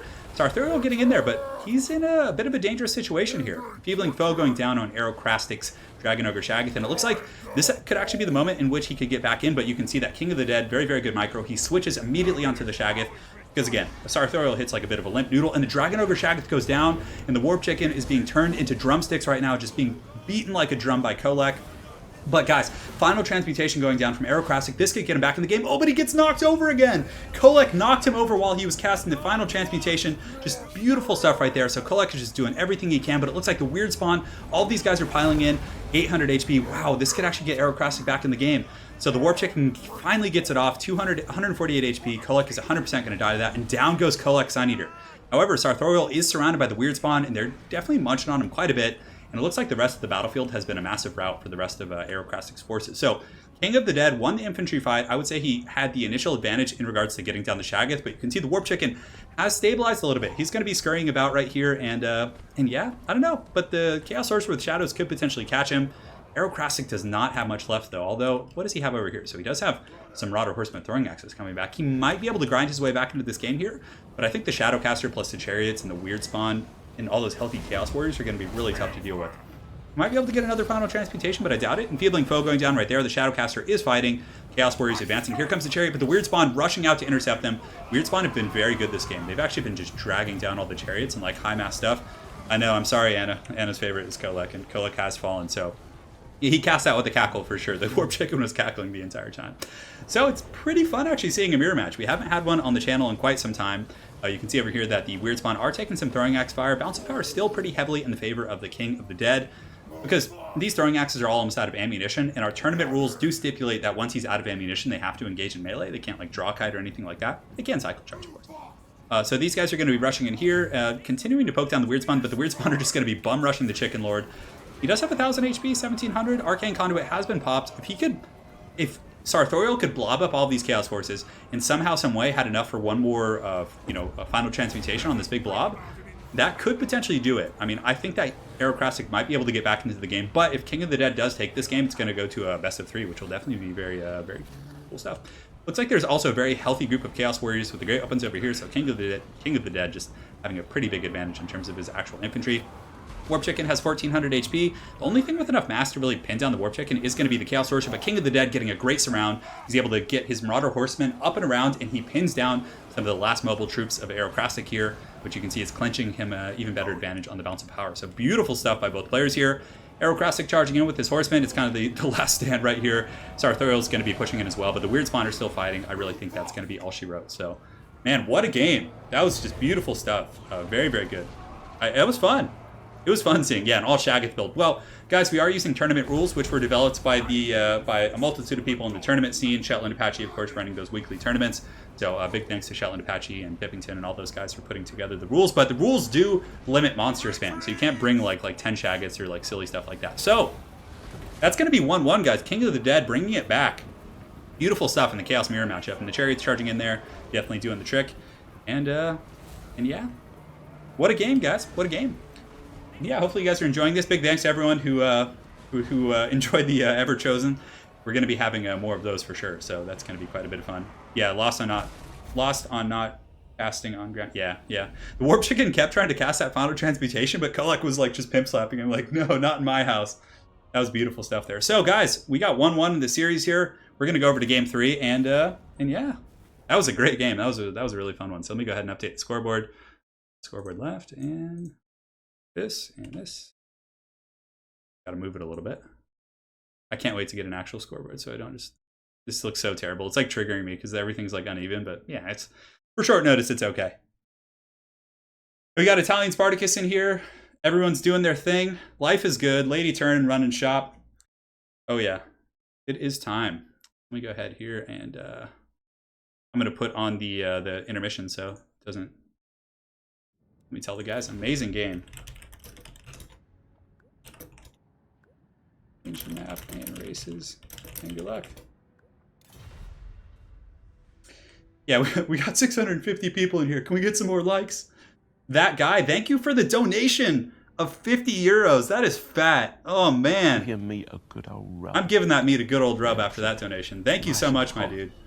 So the tournament, now that the stakes for this tournament have increased, and that's what I think is really fun about this format, is that now we're going to have like, like the competitors are actually competing for a chunk of change now. Enough to go buy a couple Subway sandwiches. Yeah, thank you so much, that guy. You rock, man. Yes. No, that's 50 euros, which is like, I think like what, like 60 bucks or something? This battle was sponsored by KFC. So Norsca versus Tomb Kings. I like it. Yes. Turin, independent of the matchup, do you prefer using Archeon or Sartorial? Sartorial's much better. Yeah, he's much better. He causes fear, he causes terror, he has better mass, he's more mobile. Final Transmutation's really good. That would be my 2 cents. That was a thick donation. All right, guys, I'm going to go get some water. I'll be right back.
I'm back. It is time, guys. It is time. God, it feels good to be streaming again. I miss this. We just actually, Lady Turn and I just moved, basically. So I mean, we're in the same house, but we're adding on to like the living room space, and we finally have this massive living room now. So it's like, it's perfect now. So now I can start streaming like quite often again. So I'm pretty excited about that. And then we're back from outer space. Yeah, it's gonna be a party, all right. Oh, let me let the guys know they can start whenever they're ready. Ready when you are, my dudes. Yeah, this is game 3. King of the Dead with a pretty solid mirror match. That was a really good stuff. Yeah, King of the Dead both games have been great with him. I mean, the double Bone Giant build, I thought that was quite clever, like sniping the Warp Lightning cannons, and also doing very well against the Rat Ogres and the Doom Wheels and stuff like that. It was really good. And in between games right now, if you guys have any questions about the meta or like just anything in general, let me know. And also, on that note, talking about Lady Turin, now that we have a bigger audience here, she finally started her YouTube channel, which I'm going to be doing videos with her on there occasionally, like streams of like the forest and just all kinds of stuff. But it's a horror channel, so she is actually doing a series on like Warhammer lore and like the horror elements in Warhammer. On top of that, just playing like Alien, Isolation, just all kinds of stuff. So hopefully she's still in chat so she can link you guys to her channel and everything. Yes, the fire rises. Oh man. Country road. CN, it was a little bit tough because like we were super cluttered in here, and also my computer was having some issues, but I just actually got that situation all taken care of. So it was like overheating like super bad. So I had to like get that fixed before I could start streaming again. Take me home to a place where I belong, West Virginia, Mountain Mama. Take me home. All right, so as far as this matchup goes, we're going to have King of the Dead playing Norsca, and it looks like he has a giant. So he has the Hodor giant, which is going to be pretty cool. And he's going to be facing off in Game 3 against Aerocrastic. So Aerocrastic coming in hard with the Tomb Kings. Really liking his army as well. I do like the Skeleton Horseman Archers. Going to be pretty good at skirmishing against the Tomb Kings. So let's take a look here at King of the Dead. So in the front line, Marauder Champions, incredible pick. They are able to outclass all the Tomb Kings infantry. They have shields against skirmishers. Just beautiful stuff there. So I really like this pick in the front line from King of the Dead. On top of that, he does have Hodor, so he has the Hodor Giant. So this guy, bit of a wild card. He will get beat up pretty badly by the Necrosphinx, but again, I mean, could potentially be good if supported. Marauder Hunters with Javelins against the big constructs. I still like the Marauder Hunters more than the Throwing Axes simply because of their range. So yeah, I think that's a pretty solid pick. He's got Throg, he's got a Firecaster, I think? Yeah, Firecaster, a couple Chariots, and he does have Norscan Ice Wolves to counter skirmish, which is going to be really tough for these Skeleton Archers. But I think they have 76 speed compared to 95, so the Hound's just going balls deep, just charging in there, going to be getting really aggressive here. But Aerocrastic has a really solid army as well. So Skeleton Horseman Archer is going to be skirmishing, poking down the Hounds, and to protect those, he has a whole battle line of the Nedakar Horsemen. Beautiful stuff here. Grand Hierophant Katep going to be dropping some hot vortexes on the Norscan Blob. He's got Necropolis Knights, Chariots, Necrosphinx, and a very, very small infantry corps with some Ushapti and Skeleton Spears. So cool armies by both players. Really excited to see how this one pans out. We are in the Mushroom Cave, which is actually one of my favorite maps in the entire game. I think it's really, really solid. So yeah. No Familiar with Grey Opens. Yeah, both players just... I mean, this Giant is a bit of a wild card. The Sphinx of Usech here could really punish the Giant. But again, the Giant does have the support of Throg as well as the Javelin. So if the Necrosphinx were to sit and fight the Giant, it's going to be taking Javelin fire, and hopefully Throg will be supporting as well. Skeleton Horsemen getting some good skirmishing fire, but again, that's why you bring Marauder Champions. They got those shields. You don't need the AP in the infantry fight here, and they're going to be doing pretty well for themselves. So the Chariots here are setting a little bit far forward. A fireball going down, and I think it was shooting at the Chariots back there. Looks like not the most trained caster of the Familiar Battlefield cast, but nonetheless, the forces are pushing forward. Skeleton Horseman deciding to disengage at the last moment as King of the Dead does a little bit of a pullback. And yeah, honestly, Spearmen on the flanks is going to be doing pretty well. Might want to just send these Hounds after the Skeleton Horsemen and then get them with the Spears as well. But the fight is underway, so the Necropolis Knights have pushed in. Throg is going to be pulling back. He actually took a bit of damage there. The Norscan Giant taking a lot of work from those Ushapti Great Bows. That is a ballsy pick here. The Chariots, though, from King of the Dead, doing a very good job just running over these Skeleton Spears, just doing massive value, and they're not braced. Look at that damage from those Marauder Chariots. Beautiful stuff. Necrosphinx does push in here. Necropolis Knights are actually mucked up amongst champions, and this is not where they want to be fighting. Just look how badly they're getting beaten up. So both players taking heavy losses initially, but I think that King of the Dead is actually in pretty good shape. The Chariots are just doing massive work. He gets the Norscan Ice Wolves on the Ushapti Great Bows here in the back line, able to pin them down. Katep dropping a huge hot vortex on those Marauder Champions, doing some really, really good damage. A little bit of friendly fire, but certainly worth it. And the Hodor Giant is now fighting against the Sphinx, but Throg, unfortunately, has been knocked on his back, but the Necropolis Knights are pretty much done for. So the supporting elements there, I think, are favoring Norsca in the center engagement. And on the outside, the Hounds chewing on the Nedakar Horsemen a little bit, but the Horsemen giving it right back to some of the Norscan Warhounds. The Skeleton Chariots over here from Aerocrastic have also been pinned down by infantry. So, man, that's a tough loss. And I think that King of the Dead has a slight advantage in this game here. So you can see that Throg is going to be clubbing. He's got his pimp club, just kind of working on those guys. And yeah, I think that the Norscans have a slight advantage right now. But again, this backline engagement could change things. Aerocrastic is able to get the Skeleton Horsemen onto the Javelins, which then takes pressure off the big Necrosphinx over here. But some of the Hounds, yeah, they're going to be retreating. Their leadership's not the best. So very back and forth game, but again, the infantry fight massively favoring the Norscans. It's going to take a lot of effort and micro to take care of these guys. Granted, Katep could potentially burn down large groups of infantry with his vortexes, but man, this Giant doing surprisingly well. King of the Dead with these very non-meta builds here. So the Norscan Giant just hunting the Sphinx, and now you can see for the first time in the game, Bounce of Power pulling ahead for King of the Dead, Fireball going down and clipping Grand Hierophant Katep. Can't quite see if that hit there. Nero's Incantation of Protection going down on the Sphinx, but the Giant and Throg just WWE Attitude Era tag team are just doing massive work against the Sphinx here. And yeah, it goes down. That is insane. It works pretty well, and I really don't think that the Tomb Kings have any way of getting back in this game. The Norscans with the Giant and Throg is doing beautiful work, and I really thought when he brought the Giant, it was just going to die to the missile pressure from the Horsemen. I think that Aerocrastic maybe should have kept his skeleton horsemen behind his army and just had them sit on the giant the entire time instead of trying to disrupt the back line. I mean, they've done okay, but for the most part, they've just been screened out and have wasted a lot of their ammunition and effort on the infantry. So Tomb Kings might be able to squeak their way back into the game if they could kite and get some really good isolation with the horsemen here, pick off the Marauder chariots, and then cycle charge the infantry. But Throg is a tough proposition. Also in the back, you can see King of the Dead has gotten a group of Marauder spears somehow, some way on these Ushabti. And this is such a cost-effective trade. These Marauder Spearmen are going to be able to just grind down these Ushabti, just give them the business, and yeah, I think that's going to be it for these Ushabti. I mean, they're not going to be able to beat Spearmen. Marauder Spearmen are actually not bad at all. So Throg and company able to beat up the summoned Ushabti and claim that center pocket engagement. Over here, the Tomb Kings do have a pretty decent little situation. They are dragging the Norskins out, picking them apart a little bit, doing pretty well for themselves, so they might be able to rally and get something going on. If Kotzeb can get like a blob and a vortex, but still that giant's still okay. I mean, it has like 2,000 health. Throg is pretty much impervious health, and there's the Femur Balefiend, and the fireball going down and tagging Kotzeb, triggering him. Man, that MLG fireball, beautiful stuff. That was really, really good. So Kotzeb using the Arcane Conduit, but he is like really low on leadership. Some of these guys are just picking apart these Marauder champions, which is very, very good play. He's able to, he probably wants to chase these off the battlefield. But the chariot play from Norsca was also very good. He was able to really just penetrate that back line there. But I don't know. Yeah, good play from Aerocrastic though, despite the fact that he's down, kind of rallying and just chasing after these troops. But I really don't think there's enough stopping power to deal with Throg. I mean, Throg can honestly solo everything on the map just about. Yeah, and the Ushabti Great Bows have been pinned, so Norscan Ice Wolves coming in. The Ushabti trying to kite away the spears, but the Norscan Ice Wolves, for anyone who's new to the game, have a Frostbite mechanic. So Frostbite snares units, and they now have 35 speed, which the Spearmen have 35 speed, so they're not going to be able to get away. These Ushabti Great Bows is being taken down by these valiant Norskins. These guys just... That is... Talk about value. That is value right there. Beautiful stuff. And the Hodor Giant even worked.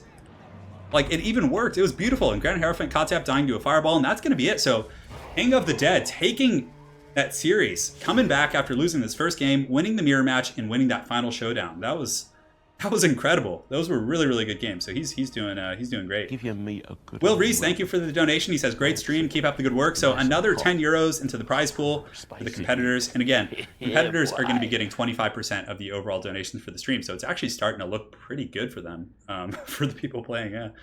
So cool. Yeah. Damn, that was good. All right, so let me go ahead and update the scoreboard, and then we'll jump over and talk to the competitors. So, oh, no, not that one. Scoreboard, right, is beautiful stuff. Hold the door. Yeah, absolutely. All right, guys. So I'm going to go ahead and talk to King of the Dead and Aerocrastic, and we'll see what's going on there. Hey, guys. Beautiful game. That was an amazing best of 3. I wish we had that in the Ever Chosen. That was great stuff. So, Aerocrastic, man, tell me about the matches. What were your biggest obstacles in the Chaos Mirror match as well as that last game? Well, I'd say in the Chaos Mirror match, I invested a little too heavily in something that I couldn't micro properly. I went really heavy on chariots, really heavy on the horsemen, and that first chariot ended up getting caught by his Chaos spawn and kind of deleted on the spot. Yeah. So I'd say very well played to him there. Yeah, certainly. How about the last game? What were your biggest obstacles there? What did you feel on his army was very effective?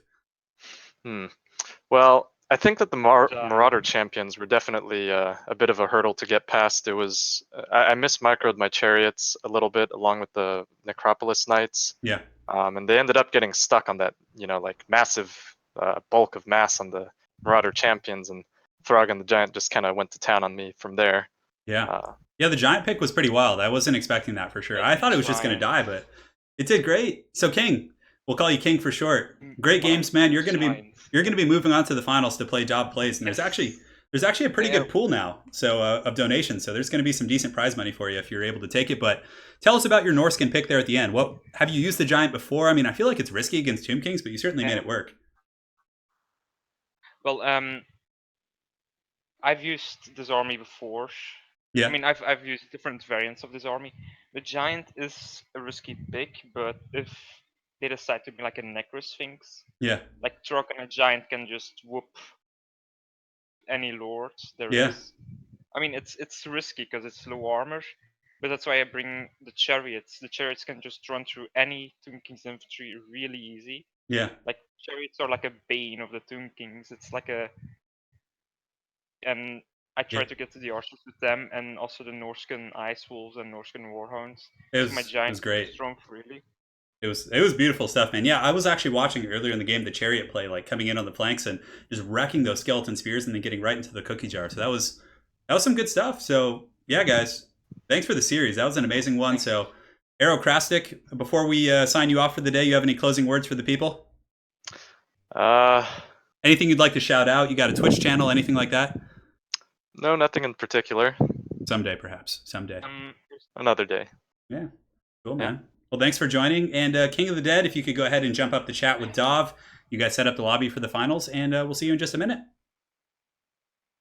All right, GG, guys. We'll see you next time. In the finals. Cheers. All right. That is it. You've heard from the competitors. Yeah, Norsca won. Norsca won with the giant. And like he had really good chariot play too on the flanks. It was really solid stuff. So so it's gonna be Dov plays and King of the Dead in the finals. Oh yeah. Comebacks. Let me go ahead and get rid of the scoreboards up here for a moment and put on the intermission banner.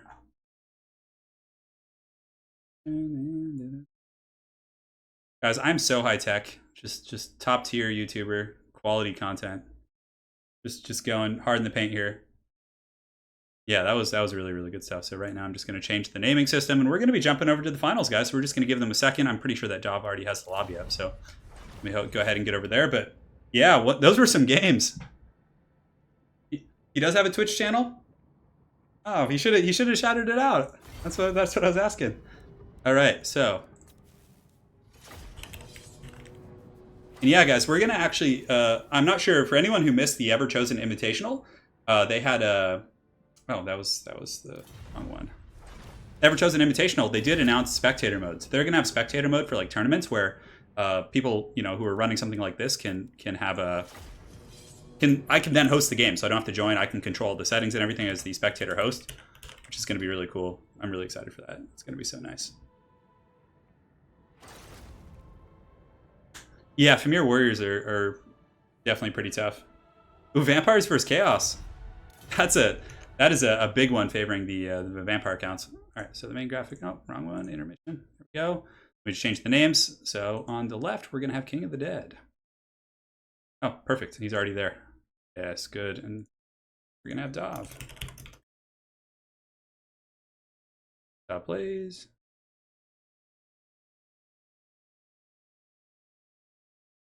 I'm just like so triggered by how uneven everything is. Get rid of the score here. And then on the right, we also get rid of the score. Cool.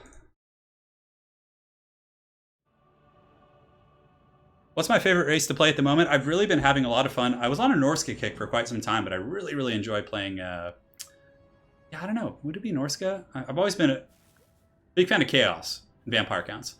Maybe we're going to see Krell. This is a hard matchup. So, okay, he switched to Norsca, which is good. Chaos would have been, yeah. You two can decide. Just letting the guys know that they can switch and get hat until they're comfortable and everything. We're going to see some more Norsca again. Yeah, I mean, I just did the guide for Norsca, which was certainly quite a bit of fun. I hear Archaon and Marauders are a great pick in this matchup. No, they're not. They certainly are not. You need like heavy infantry if you're going to be going that direction. Oh man. I know, I'm sorry. I'm not good with the graphic stuff, guys. You guys got to forgive me. I'm trying to put on a good show, all right, Shetland? I'm trying. This was tedious. I'm sweating in here. It's 100 degrees in this room. I do not think Norsca is too strong. I think Norsca has plenty of counterplay.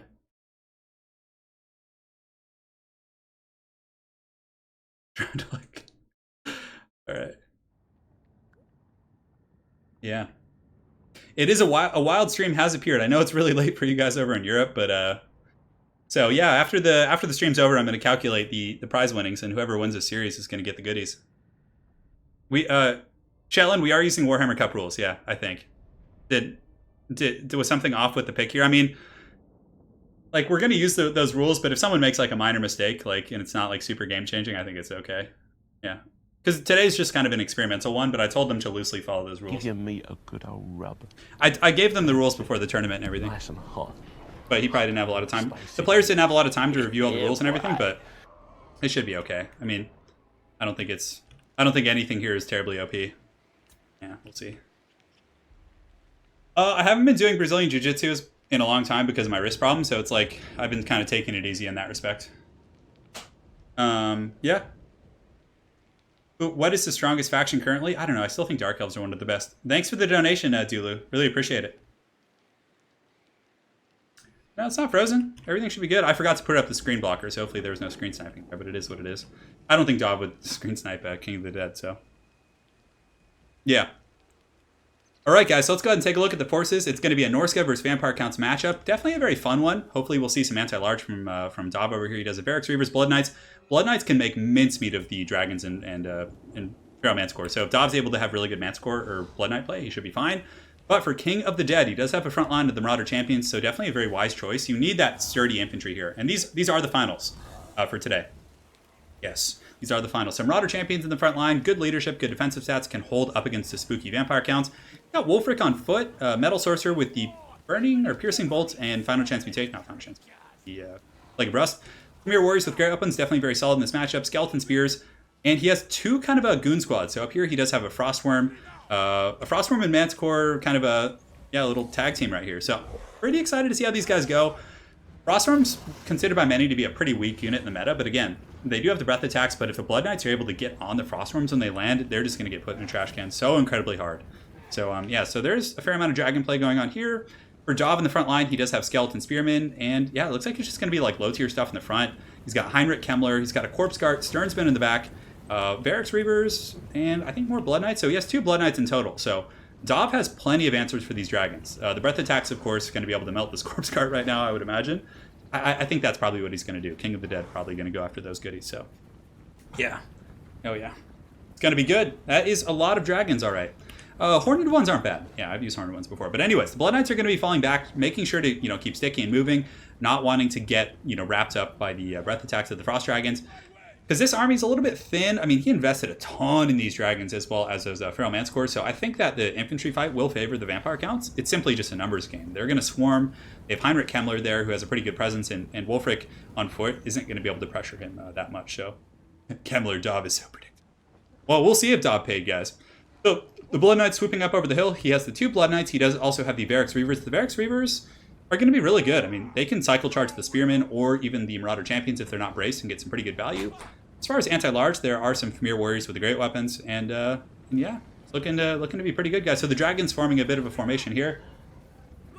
Looking for something? Oh. Yeah, anyways. So the Frostworms here are going to be sweeping up the hill, probably looking to get a good breath attack. I'm surprised we haven't seen a breath attack. Sorry about that sound, guys.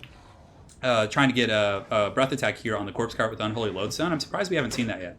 Could potentially be pretty good. So the Marauder Champions here... Huh? Go ahead. Yes. The Marauder Champions are going to be pushing forward right here and going to have to fight through these skeleton hordes. I think there's the Conic Shine Stalkers as well as the Sternsmen, so some infantry quality. And if the Corpse Cart can actually make it there... Oh, a Breath Attack's going down, so the Breath Attack is going to be hitting these Blood Knights, and it does take out 2 models, so nothing terribly devastating. Invocation of Nehek could certainly heal those guys out pretty well, so... Yeah, things are looking good. Farewell to Lady Turin. She's just grabbed her purse from the room. She left it in here. She's out to run some errands. And yeah, the battle's underway. So Dov, very good stuff here. He's keeping the Blood Knights high and tight with his army, making sure that they don't get isolated out in the wings. So wherever the dragons land, the Blood Knights are within striking distance. That's what's going to be really important. And I don't know, the double dragon is, he's bringing some wild builds today. That's for sure. So the frontline engagement's underway. The champions, of course, will pound through the chaff units, but I think just through pure attrition. Oh, the Varix Reavers are going to be charging in. The Blood Knights charging in as well, so a massive charge from the Vampire Counts. Going to just be trying to burst through the front line. Dov definitely needs to pull back quickly because, and the dragons are going in as well, so everyone's just charging in. There definitely needs to be an Invocation of Nehek. If he can get an Invocation right here on these Blood Knights, turn and fight that Manticore, it'll die in 10-15 seconds. That would just be amazing stuff.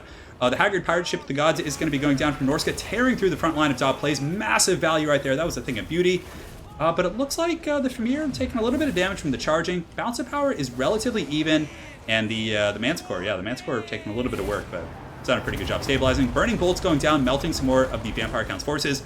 Von Hells also did go down, but there really needs to be... and look at that Breath Attack. So Breath Attack from the Frost Dragon, missing wildly on that Corpse Cart. And the Vampire Counts are kind of grinding out this frontline engagement. Wulfric Wanderer there doing pretty well. I don't know where Krell is, though. Krell definitely needs to be summoned and start fighting against these Famir. The Blood Knights in the cab just kind of lurking in the wings, but man, having taken a ton of damage, and the Dragons and the Manticores are actually in pretty good shape here. So very unorthodox build right here. So anyways, the Varix Reavers and the Blood Knights just kind of parking back, kind of just waiting. They're like, where are you going to go? I think the Vampire Counts might have a small advantage in the grindy long game with the Graveguard and the Stearnsman and stuff, so I think he's just going to sit and wait. Oh no, but another breath attack going down right there. It melts a couple of those Blood Knights, not doing so much, but a very beautiful invocation of Nehek by Dot Plays, able to top those guys off. So playing a very patient game. But yeah, these champs are going to last a little bit longer. These ones, not so much. Krell is summoned, so Krell is now rising from the depths. He's probably going to be fighting Wulfric, I would imagine. Wulfric, of course, has no way of healing, so yeah, here comes Krell. And another charge from the Cav going to be going into the front line. Hunter of Champions going down. Oh, this could be an alpha strike. The Dragons and the Phoenixes could come down here and try and goon Heinrich Kemmler. And yeah, they're landing, but they are landing amongst Blood Knights with Von Hill. So the Blood Knights might be able to turn around and do pretty well. Very good breath attack so far. This is certainly anyone's game. Balance of power maybe slightly in the favor of Dov, if anything. I mean, it's just such a close game. But the Feral Manticore is taking a little bit of damage. Blood Knights are going to have to turn around and fight. I mean, that's the problem. The Blood Knights have just been taking so much damage. Where is Wulfric? Oh, Wulfric is just getting trash canned. So Wulfric taking massive damage right here. You can see he's terrified. He's just getting beaten on by Krell and Heinrich. And the Vampire Counts look to be winning this engagement here for the most part. I mean, this is just a very, very close game here. So the Manticores have Rampage, which is not good. They can now Rampage into Spears. The Varix Reavers are going to probably be charging back in here, and it looks like there's going to be some Witchcraft going down. He definitely needs these Blood Knights to be alive. Blood Knights are like the only answer he has to these dragons, but Wulfric the Wanderer does get punished pretty badly. So you can see Wulfric is running right here. Yeah, close game. Really no clear winner, but I think the front line, the Marauder Champions, are going to buckle here in the next 30, 45 seconds. But the Dragons and Manticore is doing a pretty good job. Yeah, they're holding their own here. So you can see the Feral Manticore is going to be rampaging into Blood Knights, which is the eternal curse. Some of the Graveguard, the Stearnsmen, in perfect shape, are going to be falling back. But the Blood Knights just making short work of this guy, which is very good. Yeah, I don't know. Wulfric is he's pretty much out of the picture. Heinrich Kemmler and Krell are just kind of working on these Familiar with Great Weapons, which is going to be solid. But the Knights of the Vampire Counts doing a pretty good job, despite the fact they've been roasted several times. So that one Feral Manticore pretty much out of the picture. The other one is fighting here, not rampaging. But this Corpse Cart has also been alive this entire time, just providing nearby buffs. And Krell is just laying a royal spanking on these Familiar with Great Weapons. Heinrich Kemmler running in there with his, just coming in with the people's elbow on that Familiar, but not enough to drop him, but they are terrified now. So, yeah, the Norskins are kind of getting routed a little bit on the ground. Krell's marching over there, pretty much perfect health. Of course, the King of the Dead could potentially wait for Krell to disappear, but if Krell can get like 1 or 2 attacks on this Manticore, he's going to put him down pretty hard. Krell hits like a truck. But yeah, the Blood Knights and other troops here. How many Blood Knights does he have left? Looks like he has a group here, getting a very nice charge on these Famir. Definitely going to buckle them down. 850 HP. The Vampire Counts basically just need to fight that long war of attrition here. I mean, Feral Manticore's pretty beat up. This Dragon's relatively beat up. Krell needs to go after that guy. But the Norskins are going to run out of stuff on the ground as well. I mean, although the 2 Dragons are going to be tough to take down. I mean, they're very, very healthy guys. Wulfric is certainly routing, but you can see right now the Blood Knights and some of these other mobile troops are going to be going after the caster. Definitely need to shut that down. But, yeah, I don't know. Krell is still in good shape. I'm pretty sure they changed the rate at which things to generate, but very good play by Dov. So he saw those guys landing, going after Heinrich Kemmler. He rushed everyone back in there, and now they're in the clutches of Krell. So Krell could potentially do some huge damage against these guys. The Manticore is rampaging. I don't think Frostworms have... I don't think they rampage. They are weak to fire, but... So this one, Feral Manticore is just going to get put in a can. Dov definitely should just, like, be methodical, put Krell on this Manticore, finish it off, although it's probably just going to... Yeah, look at that attack right there. Beautiful stuff. You can see Wulfric the Wanderer trying to flee. And are there skeleton spears left on the map anywhere? This one Manticore is in pretty bad shape. Oh, and it looks like the Knights are going to be getting a rear charge right here on the Dragon. But these are Varix Reavers. They're not like the anti-large Blood Knights. So yeah, this one Manticore falls. The other one is coming in. It looks like it's going to be diving into the Blood Knights. There's only 4 of them left, which is tough. But I don't know.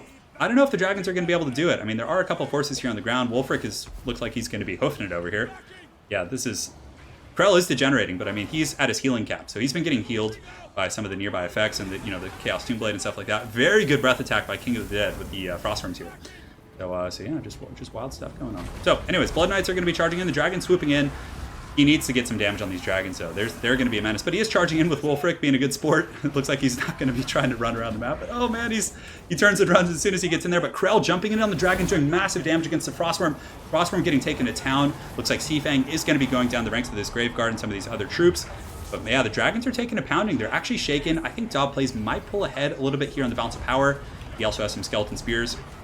I would like to see these Graveguard rear charge those Marauder Spearmen. I think that'd be really good. But the Knights are actually keeping the Dragon down, doing a lot of damage. He has about 1,000 HP, 1,161. Just crazy stuff. Yeah, Krell got knocked over pretty good, but Vampire Counts should have no problem cleaning up the last of these Marauder Spearmen and everything. So So yeah, this is just wild stuff here. You can see the Corpse Guard pushing in as well, providing that that healing and that perpetual. I'm pretty sure, does this Unholy Lodestone have healing? Let's actually check. So it gives that, yeah, and it also does give the 5 melee defense and other stats here. So good stuff from King of the Dead, using his mobility here to go after some of these guys in the wings. You can see the Grave Guard being picked apart a little bit. Knights are charging, but yeah, how many Knights they have left? 4 Blood Knights, 5 Blood Knights, and then 10 of the Barracks Reavers. Yeah, definitely not a bad idea disengaging. Although Dov probably should just finish off those spears. I think that would be a pretty good idea, but a nice charge right there. Actually takes some HP. The Manscore charging in as well. He should be able to clean up this engagement. The Grave Guard and Blood Knights are just, they're basically at their wit's end here. So, balance of power is pretty even. Unfortunately for Dob plays, I really wish Krell wouldn't degenerate. It's such kind of a bit of a bummer in regards to the mechanic. Yeah, I think the Dragons are going to win this. Although, yeah, the Corpse Guard and Blood Knights, if Dov can kind of stay high and tight and get like an invocation of Nehek off on the Blood Knights and resurrect a couple models, that could be really good as well. He might be able to even take out Wolfric here, which would be incredibly solid. So here they come. Heinrich Kemmler and the boys pushing in with their Pimp Cane. And yeah, if he can kill all the ground forces, I don't know, that man score is really low. This Dragon's low. That other one's pretty low as well. And, oh, did my game just crash? No! The game crashed! Oh, why did it crash? Curses. All right. Well, hopefully we'll find out who won that. I'm sorry about that, guys. That's been happening a little bit with me lately. Yeah. So we'll have to jump into chat. Damn. I don't know why the game crashed. I mean, my computer isn't that hot, I don't think. Get back in there. Let me listen to my computer. Yeah. No, no, bad stream, bad. You see, it was just game 1 of the finals. Great.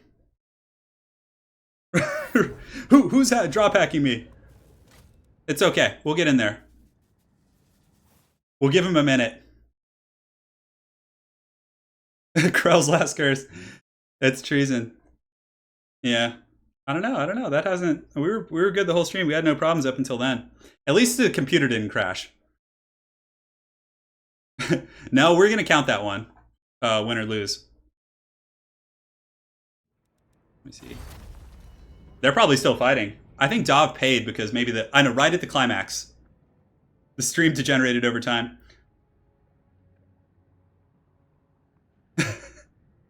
Dov using hacks. Oh, man. The computer was micro overloaded. Yeah. He paid the electricity company. Yeah, all the conspiracies are flowing. Yeah, hopefully that doesn't happen again. I don't know what could have crashed it. I mean, I don't have too many other processes running here, so. Yeah. Biggest Nerd, thank you for the donation. Oh, it's all good. PC's... Oh, I thought you were talking to me. I'm like, my PC still works. We'll just hang tight for a minute, guys. So yeah, any questions? Any questions about the metagame? Life? That's game 1. So we'll see. I don't know. That game could have gone either way, honestly. How to not stream by Turin, I know. Give me a good old rub. It's massive failures. Nice and hot. I'm sorry.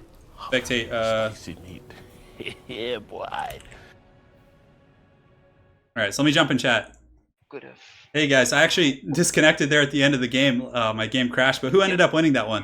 The game just crashed. It was dead even, and the game just crashed. So. So it crashed for everyone? Yeah, it just crashed for everyone. Okay. Are you guys cool with just replaying and just doing a different one? I mean, yeah, we'll do a different game. Was there like a sure winner there, or what do you guys want to do? I mean, the balance of power is pretty even. He was about to come down and do Kemmler, but I just hit standard die, so he had extra melee defense, so like it's not guaranteed that he was going to die. Okay. Yeah. I had him with Hunters of Champions, so yeah, that melee defense was nothing. Yeah, so but, yeah, no, I'm good for the draw. Okay, we'll call it a draw. We're going to replay. It was still a good game. Everyone enjoyed that one. So, sorry for the...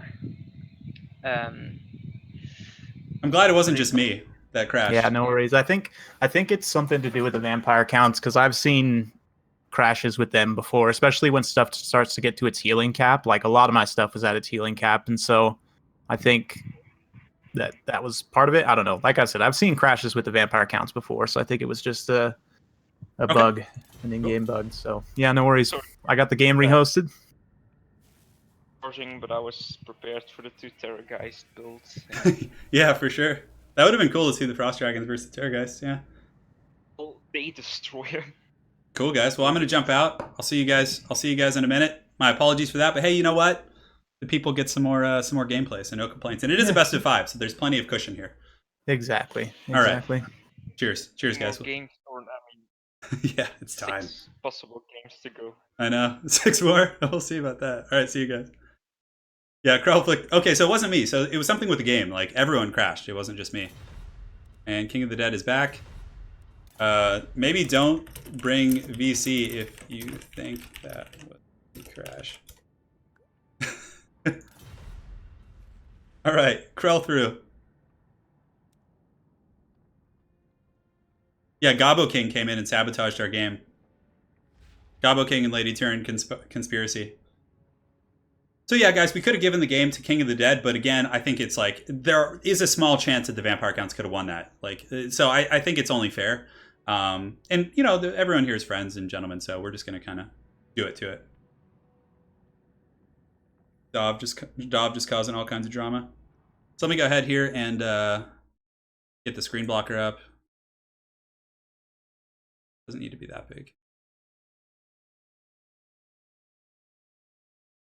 Good, Anakin, good. Cool.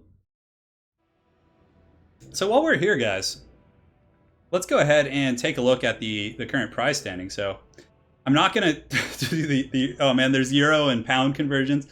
All right, so let's see here. So we got 12, 14, 16, 76, 78. So yeah, guys, we got like the whoever wins this is going to get roughly like probably 25, 30 bucks, which is pretty cool just for a casual Sunday afternoon and playing some Warhammer, right? So, hey, Shadow Online Gaming, take care. Thanks for watching, brother. We'll see you next time.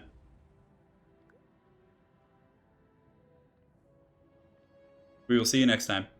So, guys, I'm going to go get some water real quick. I will return while they pick their armies, and then it will be showtime.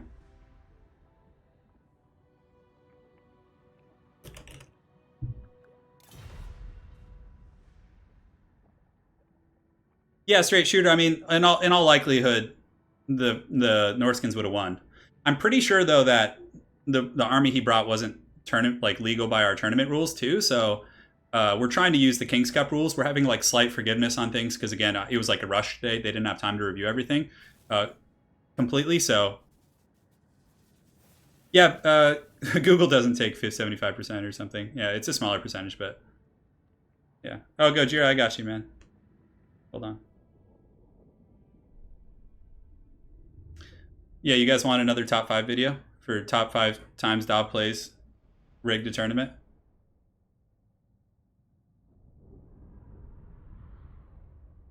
Yes. All right, guys, I'm gonna go get some water. BRB.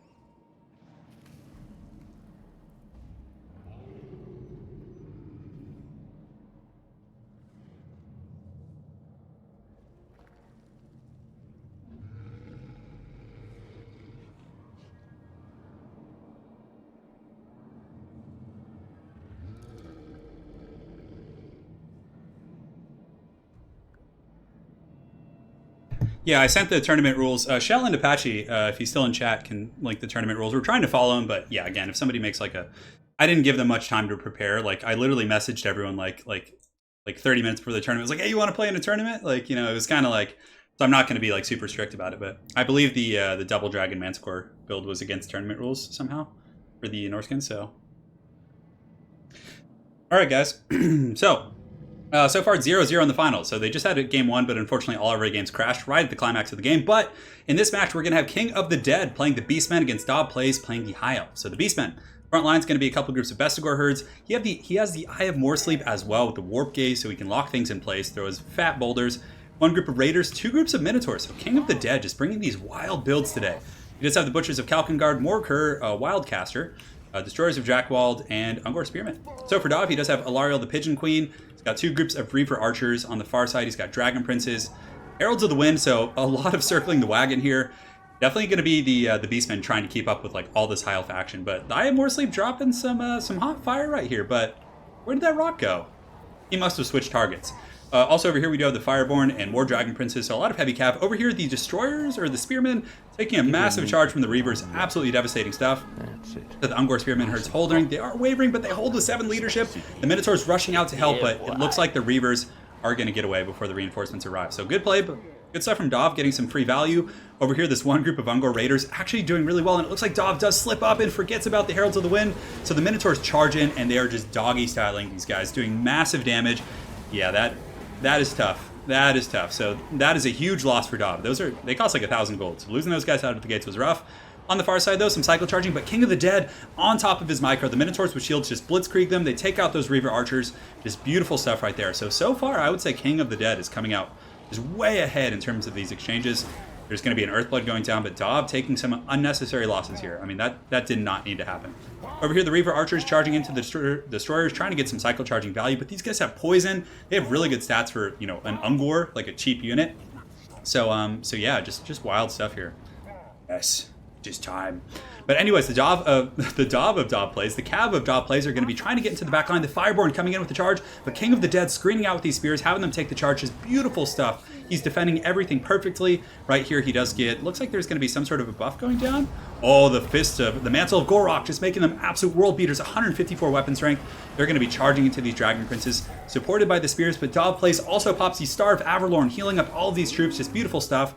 Over here on the far side, the Reaver archers are circling around trying to get into the cookie jar, and also a pretty good charge from the Dragon Princes here. But man, this is a close fight. That Star of Averlorn kind of keeping things going, but the Minotaurs with Mantle of Gorok, just absolutely powerhouses with 87 melee attack, which is really, really good stuff there. Anyways, the Dragon Prince is fighting. It looks like a fat boulder is going to be coming in right there, popping some of those guys in the dome. The Reaver archers getting a really good charge. So finally, Dov was able to get into the back line. Those Reaver archers got into the cookie jar and are getting some work in on these Raiders. Alariel's in pretty good shape as well. Morker lurking nearby, has summoned some Chaos Spawn in the front. Not sure where he's going to go with those, but the Fireborn and the Dragon Princes actually terrified, and a little bit tougher job is that the Eye of Morsleep is still in pretty good shape here, just kind of hanging back.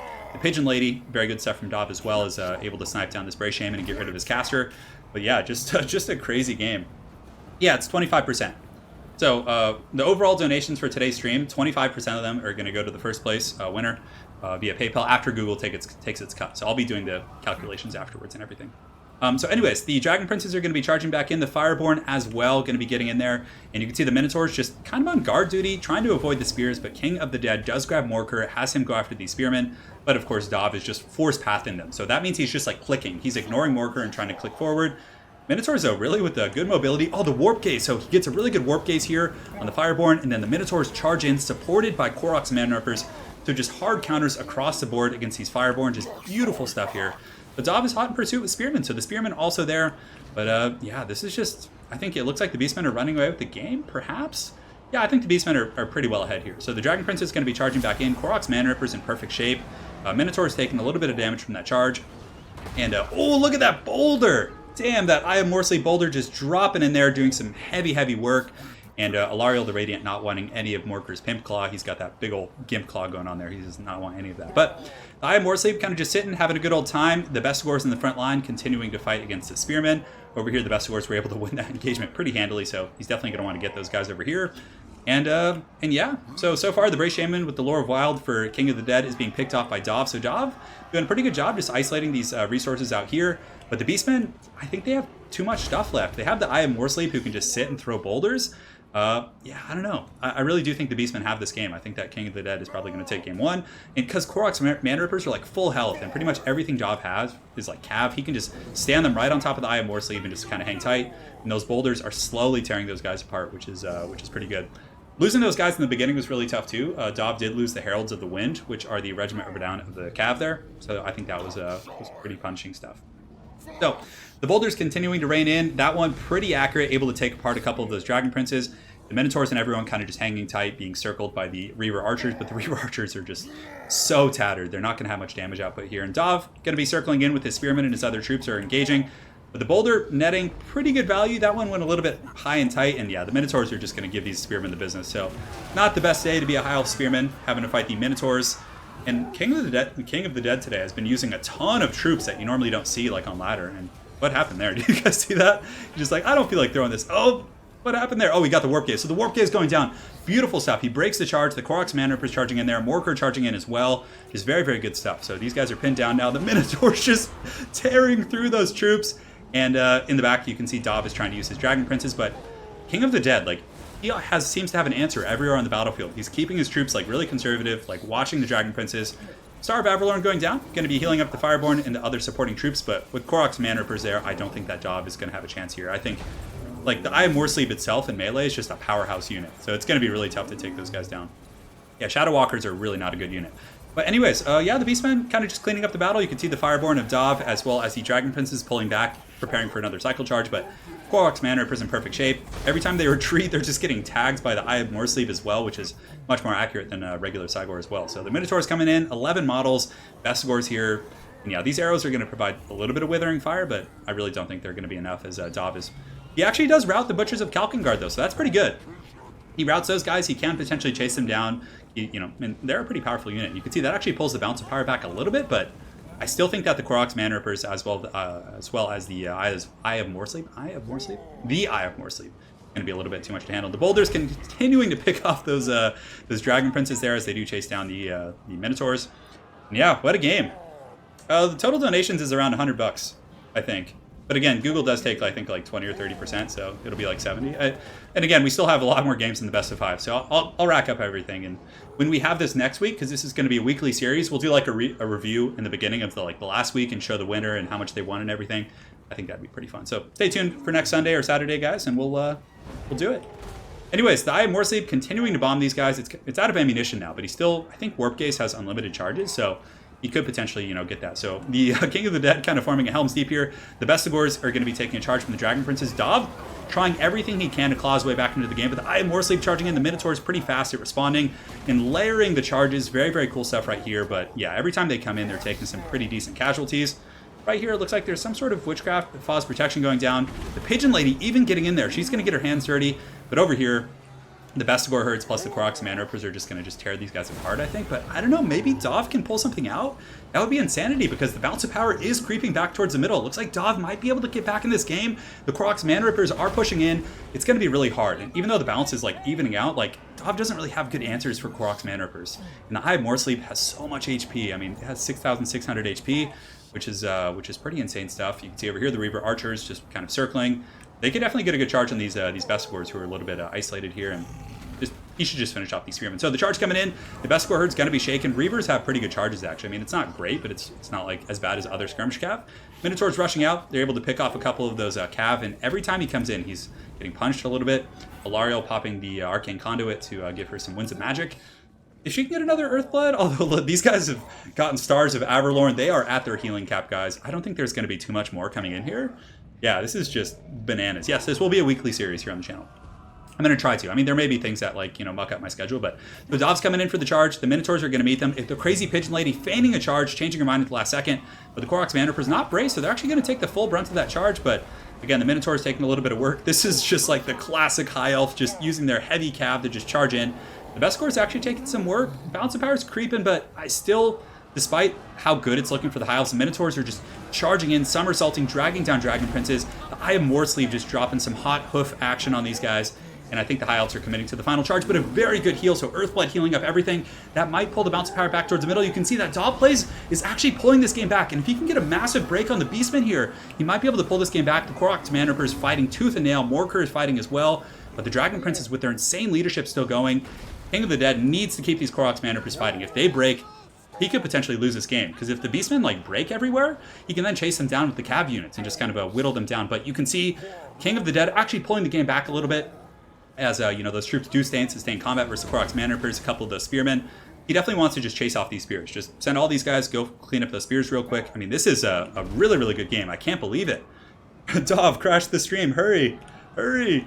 So the Missile Cav are going to be sitting out here on the wings. It looks like the Korok's Man Rippers are going to be unifying with their forces, and the Dov is going to have to engage here. So he's going to have to get his cav and charge in there because he is out of ammunition. And of course, you know, both players do need to be engaging with our current rule set. So he might be working his way over towards the tree line. It looks like Dov is going to be trying to get an Earthblood and preparing for the final charge. And you can see over here, he is actually attacking and cleaning up some of these troops on the wings, which is good play. You know, anytime there's some scraps, I mean, everything coming back can make a difference. Over here, there's 16 Vestigors who are broken. They're probably going to be shattered in a moment from the Pigeon Lady working on them. But yeah, Dov is preparing for the final charge. The Spearmen are coming back in. Korok's Man Rippers have squared up. Yeah, Korok's Man Rippers are going to be a huge problem still. I mean, 66 models is fat. That is fat and juicy, guys. It is. It's going to be really tough to bring those guys down. So Dov kind of circling around. He's got his Dragon Princes ready. I don't think he has the stopping power, though. I really do think the Beastmen are going to take this game. Like, the Eye of Morsleep is just too powerful. And the Korok's Man Rippers, plus Morkur. Like, Morkur alone would be a lot for this army to take down. They could get him down, but it would take a long time. He's nowhere near his healing cap. So yeah, that's going to be it here. Looks like Dov just waiting for the last of his Spearmen to get in. And this is it. He's circling. No, King is the Beastman, guys. Dov is circling the wagon. Hopefully, I've been saying that right the whole game. Hopefully I didn't screw that up. That would be embarrassing. These hero spearmen, I know the spearmen are marching back in, so Dov is basically just waiting for his spearmen to get in position. He's going to charge, and that's going to be it. I don't know, guys. So let's hear it in chat. Who do you guys think is going to pull out this? This is game 1 in our finals here today. They're fighting for all the marbles here, and here comes the final charge. So the Vestigor is getting a charge on the spearmen. The Korok's Man Ripper is going to be taking a charge from the side. Dragon Prince is coming in. Warp Gaze is maybe online, and an Earthblood. That could actually pull out the game for Dov, but his Dragon Princes are so beat up. They only have a couple models. And the Vestigors and Korok's Man Rippers are okay on leadership. They're shaken, and it doesn't look like there's going to be any substantial, punishment from there. And that Earthblood, definitely some good stuff.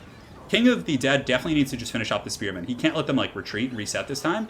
He should just be going after them. But it looks like Morkur and the Eye of Morsleep dropping a boulder right there on the Pigeon Lady. So the Knights are going to be charging back in. So the Korok's Man Rippers, who have 67 kills here. Dov is getting ready to crash the stream. Yeah. Yeah, Norsca wall. Well, Norsca's not in this game, so they can't win. But anyways, Eye of Morsleep is actually going to be terror routing some of these guys, and I think that's going to be it. The Dragon Princes on a lot of these troops are really going to get tattered in here. And it looks like Dov is committing to the final engagement. He's getting in there with the Pigeon Lady, being a true patriot. Korok's Man Ripper is fighting as well, dragging down these Reaver Archers, and it's going to be tough for Dov. I mean, he has a couple troops rallying here, but they're all wavering, and yeah, I think the Beastmen are going to take this. There's no way. I mean, some of these Vestigors are a little bit isolated, but Dov, he's engaging. I mean, he's taking advantage of the charge bonuses. The Eye of Morsleep's going to turn around. Oh, it's hammer time, boys. He's dropping that boulder. Oh, man, right on top of some of those Dragon Princes, killing a couple Fireborn there. And you can see they're actually pretty broken up now. And I think that might trigger a mass rout / army loss situation. The Pigeon Lady's charging in there as well. Everything for the High Elves getting really tattered. What a game. What a game. The real winners are the fans. I couldn't agree more. So there might be another Warp Gaze coming in, but Morkur gets his Chaos Pimp Claw and just absolutely slaps Alariel the Radiant. Korok's Man Ripper is coming in. King of the Dead pulling out the game 1. At this point, I would say it's pretty much over. So Gobble King with his finger over the crash button. Yeah, because when Alariel takes another boulder to the face, oh man, just getting crushed by that boulder. Some of the Fireborn charging in. A true testament to the leadership of the High Elves, sending some of those beasts flying, but. Yeah, with Alariel, the Pigeon Queen, getting dumpstered right there. That's probably going to be it. Especially if Morkur gets one more attack here. He might be able to get her with the claws. We'll see. Looks like he's pulling back. Korok's Man Rippers are actually, I think, finally starting to get worn down. I mean, Dov's had some really, really good cycle charging here, but yeah. And we play with unlimited time, which is good. Because otherwise, this would have been a draw, and that would have sucked. That's it, yeah. It looks like the High Elves are pretty much routed at this point. So, I mean, Alariel could try and get in there, but the Eye of Morsleep could just wait. It's too strong to be left alive. Dov charges in. Well played. Well played. Beautiful game. That's game 1, guys. Game 1 for King of the Dead. So King of the Dead was probably going to win the first one, so I'm glad it kind of went this way because it normalized things a little bit. But great play by both players. I think that initially when Dov lost his skirmish calf, he let his Heralds of the Wind and his other calf take way too much damage. I think that was the straw that broke the camel's back. Because that really put too much on the backs of the Dragon Princes who weren't quite able to take it away. Awesome Minotaur play from King of the Dead. He was able to use them in conjunction with his spears and low-tier troops to really break the charges of those guys, which I thought was masterful. So people from the EU and US, any region can participate as long as you have a decent connection. That was a beautiful game. That was really, really good. So I'm going to go ahead and update the scoreboard here. And scoreboard left. And let's get that one. One and done. King of the Dead up 1-0 in the finals. All right. Oh, let me go ahead and type amazing game. Game 2. Let's go. Yeah, boy. I don't know how much money Google takes. I have to check after this, but yeah, after this I'm gonna just get on PayPal and figure it out and pay the boys. Yeah, I think Dov losing the missile cab really. I mean, Dov's play was like impeccable, except that. Like everything was really solid, except him losing those missile cab early. Like he needed those to sit and take down the Eye of Morsleep. The Beastmen had no answer to that. He could have just sat there and killed it. So I think the missile cab taking that damage was really punishing. Yeah, that was a great game. Yeah, guys, just gonna rest my voice for a minute, have some water. Yeah, his play with those Minotaurs was great. And King of the Dead, he's actually a Tomb King main. So he's really, really good at Tomb Kings. So yeah, this is going to... And Dov is going with the dwarves. All right, this is going to be cool. Yeah. What if you don't have a sense of decency and sportsmanship? This is a best of 5. Finals are best of 5.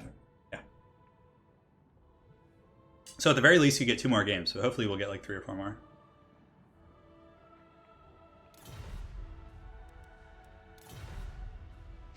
Best of 5. Yeah, this is best of 5. Mm-hmm.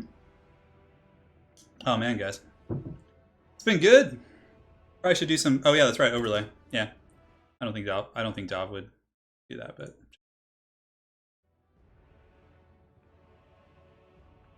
take these headphones off. Making my big Dumbo ears sweat. We got it. We got it. Oh man, gotta do some stretches. Dov brings 8 Screaming Skull catapults. Oh, man.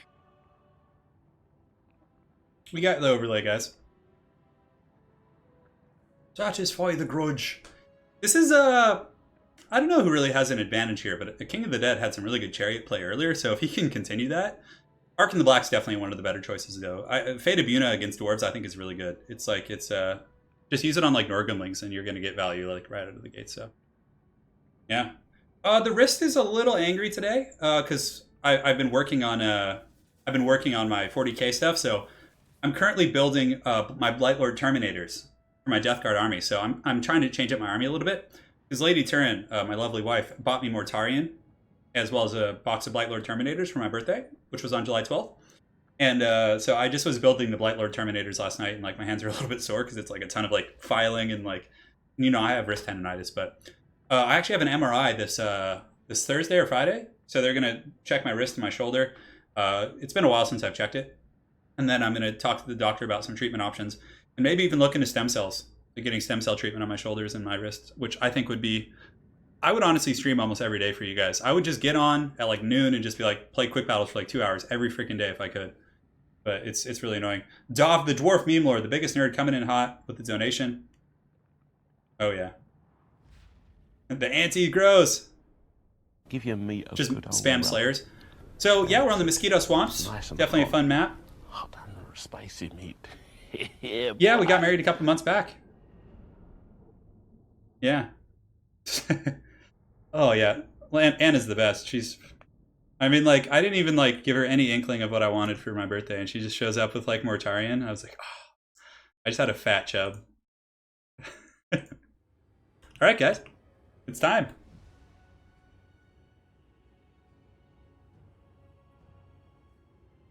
So when I was younger, I basically was like, I used to game. I was pretty high level at World of Warcraft and Warcraft 3. In Warcraft 3, I was ranked 16 in North America on like 1v1 ladder, and I was a gladiator in World of Warcraft, gladiator frost mage. So I used to like play like 6-8 hours a day, just like insane. On top of that, I used to like lift weights every single day for like a couple hours. I like overlifted. It was really stupid. I played track and field. I did boxing. I played football. I played running back in high school. So my hand was constantly getting like messed up. So after a couple of years, like it was weird. One day my hand felt a little bit weird after like doing all that, like overworking out, like on the computer too much. And I woke up and I couldn't even like lift water bottles. My hands were like shaking violently. And then I developed a really bad case of wrist tendonitis. So my tendons in my hands started to like degenerate a little bit, basically, which was really bad. Yeah. So anyway, so yeah, I've had chronic wrist tendonitis for about 8 years now, which sucks, but yeah, it's such a piece of shit. But anyways, I'll tell you guys more about that later. So as far as the armies go, Ark in the Black here not Ark in the Black. King of the Dead is going to be playing the Tomb Kings against Dob Plays, who's going to be playing the Dwarves. So he's actually playing the sub-faction of Bungrim Iron Fist, going very thematic here. For King of the Dead in the front line, just chaff units mainly, skeleton warriors. You don't really need Tomb Guard. Three groups of Ushapti are going to be summoning, so anti-infantry, armor piercing, definitely some pretty good stuff here. They are going to be susceptible to thunder and cannon fire, but nonetheless, he has a lot of other distractions. A couple groups of chariots as well, with Ark in the Black riding his evil cackling necromancer chariot. Well, he's not really, I guess he is a necromancer, but he does have the Tomb Blade of Arkin and the Staff from Nagash. On top of that, Tomb Scorpion, three groups of Tomb Guard, so he does have some elite troops here. He's probably going to send in these guys as chaff first.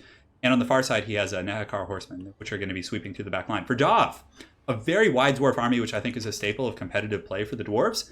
Miners with blasting charges, so good against Tomb Kings. They just melt through the infantry with their blasting charges. Dwarf warriors in the front line, so it's just all dwarf warriors, and I don't know if he has iron breakers anywhere. Warriors of Dragonfire Pass. Fire damage always pretty useful here. Thunders, Trollhammer torpedoes. He has two groups of those. He has Ungrim Iron Fist, a cannon, three Trollhammer torpedoes, and giant slayers guarding each of these, with one of them actually being the Dragonback Slayers. So the game is underway. The Tomb Kings are going to be advancing. The flying chariot. But the cannons immediately just taking some pot shots. They could go after Ark in the Black, but it looks like they're going to go after the Tomb Scorpion, which I think is a really good choice. Tomb Scorpions are just a terror in the night for the dwarves once they get into your back line, and just, oh, they're so annoying. So Dov is going to be using his cannons to target down the Tomb Scorpion here. I think in total he has one cannon here, and he does have one on the far side as well. So the other one is probably going to be targeting Ushapti, I would imagine. Hard to say. So they're going to be advancing forward. The Skeleton Warriors advancing as well. The cannons, it looks like they have switched targets. So they're going after the chariot. So, oh wow, did you guys see that? That cannon had like just a massive piercing shot, just wrecking the chariots of King of the Dead. Wow, that is brutal. The Dawi firepower, just unleashing hell on those chariots. I'm sure Dov is super excited about that. Up on the high ground, there are miners with blasting charges kind of hanging tight. Ushapti preparing to charge in. They should probably charge in first and take the blasting charges because it's going to do nothing against their armor. King of the Dead taking a very wide route here with the Nehekar horsemen on the far side. Cannons continuing to just shrek those chariots, just absolutely shreked. Just beautiful stuff. Blasting charges coming in. Very good stuff from King of the Dead, just absorbing blasting charges with an armored hero or character. So Ark in the Black takes like no damage, and these chariots are just going to shrek these dwarves. It's going to be disastrous. Get out of my swamp. So the chariots coming in, running over the miners. The frontline engagement still hasn't initiated yet. The Skeleton Warriors pushing in. But it looks like the Dwarf Warriors are just kind of standing and bracing for that. Over here, Giant Slayers coming in. So this is a dangerous game. If King of the Dead gets like Arkin or his chariots caught by the Giant Slayers, that's like instant death. So Skeleton's taking some blasting charges to the face. The Tomb Scorpion here doing the same thing. So beautiful play. But the Trollhammer torpedoes pounding in and hammering that Scorpion. So Dov definitely has answers for a lot of these big Tomb Kings units here. The Dwarves definitely have a very dense formation. And this is a great stuff here. So he uses the Tomb Blade of Arkin to summon some skeletons on top of the cannon, which effectively will shut it down. The Giant Slayers probably want to go clean those guys up or use something, but this cannon is also undefended on the far side now because he did pull the Slayers over here to deal with this aspect of the battlefield. So if the Nehekar horsemen can sweep in, they can get this cannon for free, which will be devastating. Tomb Scorpion here, though, is really just getting pounded. The Thunder is a little bit obstructed, but the Trollhammer torpedoes unleashing just masterful volleys right here. Come on, guys. I'm talking about you. Can you shoot? Make me look good? But the other, yeah, there we go. Okay, they're shooting now. But over here, the other Trollhammer torpedoes being hit by the chariots a little bit, but he is protecting them with the Slayers. The Slayers able to kind of fend off the chariot play. And the Dwarven front line holding quite well against skeletons. Even the Ushapti are getting melted by the Trollhammer torpedoes. You can just see them kind of shooting in. The Thunder is applying massive withering fire. But in the back line, the Tomb King's hordes have emerged from the forest. And you can see that's probably something you don't hear terribly often. But the that one dwarf just flying past me. But the Cav are able to get in there, and now they're going to just get into the cookie jar. So you can see the Iron Drakes just getting pounded here. The other Nehekar horsemen who took the long route, he kept them hidden. Very patient play here, are going to be charging into the dwarves. But Dov is just doing tons of damage all over the board. This is definitely not fun for Ungrim, just kind of sitting back here fighting skeletons. He needs to be fighting something bigger. But the dwarves in the front line holding, the Iron Drakes are kind of rallying, getting back in position. The chariots are beat up. Ushapti a little bit withered down, but some of the Ushapti are also in good shape. But I think that King of the Dead might suddenly be in good shape because he was able to compromise that back line. Dov needs to get some Slayers and sit the Slayers on top of these Thunders and Trollhammers and force King of the Dead to fight the Slayers. Because right now, I don't even know where they are. So the Slayers, they're just chasing.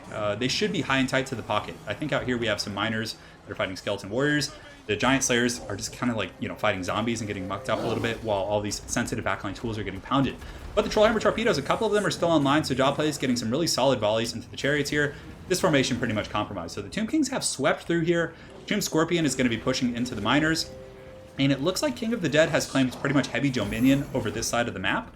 I would say, yeah, Ark in the Black just cackling on his chariot, but the dwarves still have plenty of stuff.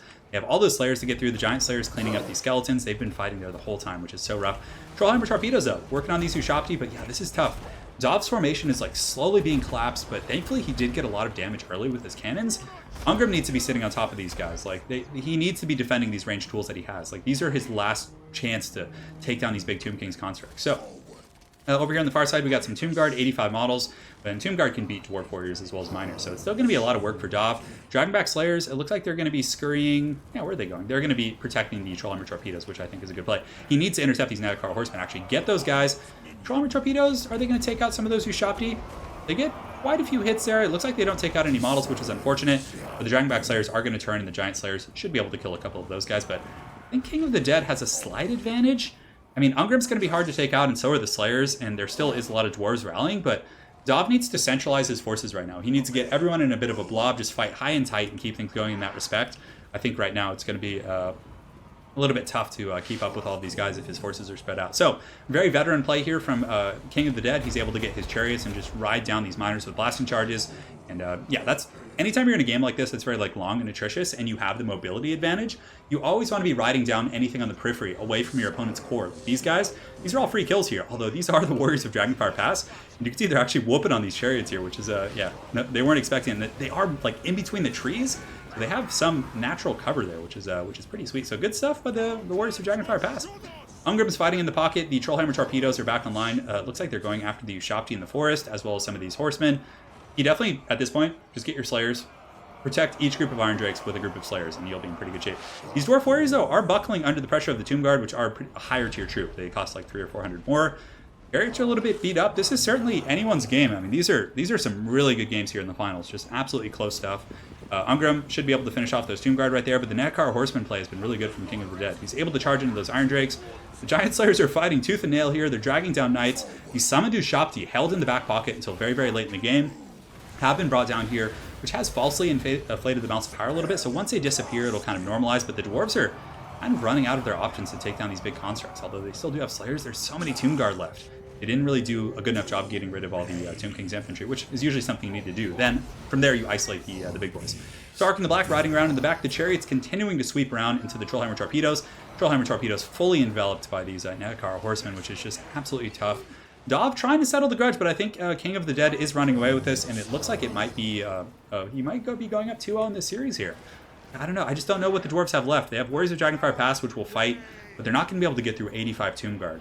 You know, the Trollhammer Torpedoes have done very well taking down the constructs, but when Dov rotated his Slayers over here and came to assist his side of the battlefield, and the Netcar Horsemen swept in and killed so much for free, Dov was winning up until that point. He was in good shape. All the engagements were going well. But as soon as those Netcar Horsemen got into the back line, I think at that point, King of the Dead really clinched the game there. So, yeah, Dwarf Warriors do trade very effectively, but I'm pretty sure Tomb Guard will win because of their better stat line. Although it's hard to say, yeah. Warriors of Dragonfire Pass will definitely trade upwards and be able to beat Tomb Guard, I'm pretty sure, but the other troops not so sure about that. So, yeah, these guys are coming in. The Dwarves are all but shattered, pretty much. There's a couple of Dragonback Slayers and some other troops, and the Tomb Blade of Arkan just adding salt to the wound as Ungrim Iron Fist is going to be fulfilling his Slayer oath today. He's going to be doing it. So, guys, King of the Dead going up 2-0, fighting hard, and I think we had some donations here. Yeah, Little Spirit Leech going down. Derek, thank you for the donation. I think that was earlier. And, so, Joshua Sorensen, thank you for the $10 donation for the Dawi. My apologies it didn't go as well. And Chen, thank you for the donation. Fans from China like your video, Turin. Hey, Chen, thank you so much, man. Hopefully you're enjoying the tournament. And yeah, appreciate it, man. You're contributing to the multiplayer community, so awesome stuff there.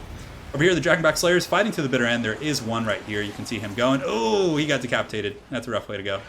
Grudge is, well, he fulfilled his oath, I suppose. Ungrim just being an absolute pimp. Soulblight has been cast on him. That was a great game.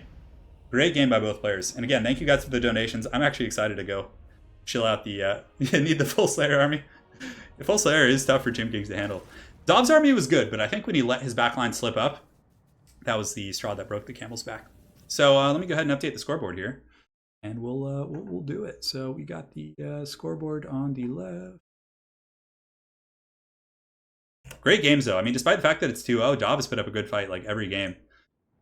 Just great stuff with the Chariots and Netcar Horsemen. I mean, he had like multi-pronged attacks. He was able to overwhelm that Dwarven flank, and he was very patient with the Cav, which is something I don't think I would have done. I would have been very like brusque about it, and Dov would have seen it and reacted accordingly. But the fact that he had that delayed engagement was a thing of beauty. So, yeah. that is it. So guys, we're going over to game 3. So let me get the screen blocker up, and we'll do it to it. It's intermission.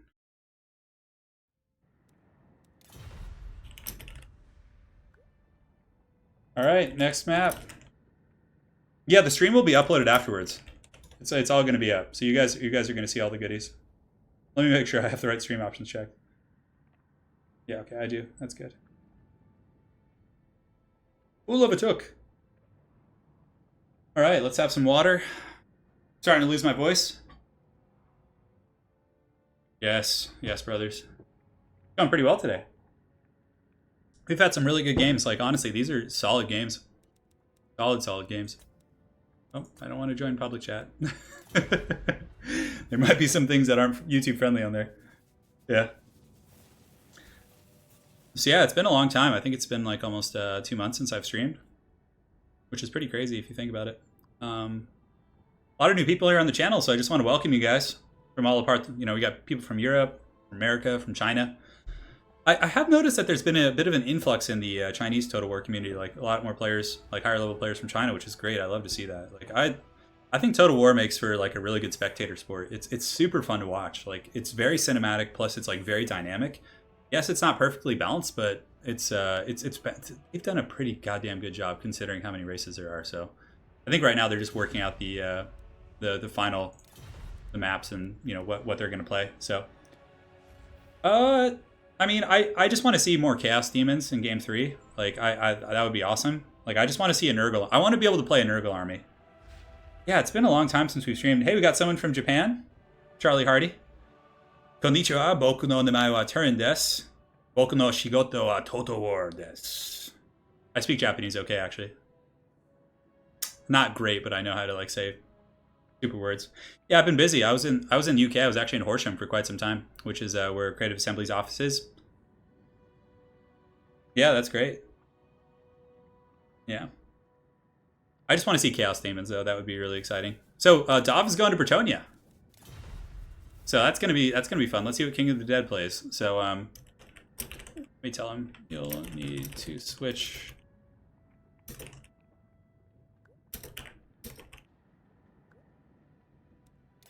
I love the campaign mod section. Oh, Turin, I love the campaign mod section in Chinese. You subscribe in it and it could be anything. Oh yeah, pretty cool. Give you a meat. Yeah, I mean, I have no idea what's going to be in it. Game 3. Nice and hot. Like, I hope there's going to be... I just want more Chaos stuff. Yeah, boy. Oh, Creative Assembly, because we worked with Dogbert from the office there. Like, he helped us run the tournament, and a bunch of their staff were, like, doing the camera work and, like, transitions. They were awesome. Like, they're so cool. Like, those guys are so freaking nice. They work really hard, too. Like, man. Like, there was, like, you know, people working, like, just late hours. Like, it was insane, yeah, so...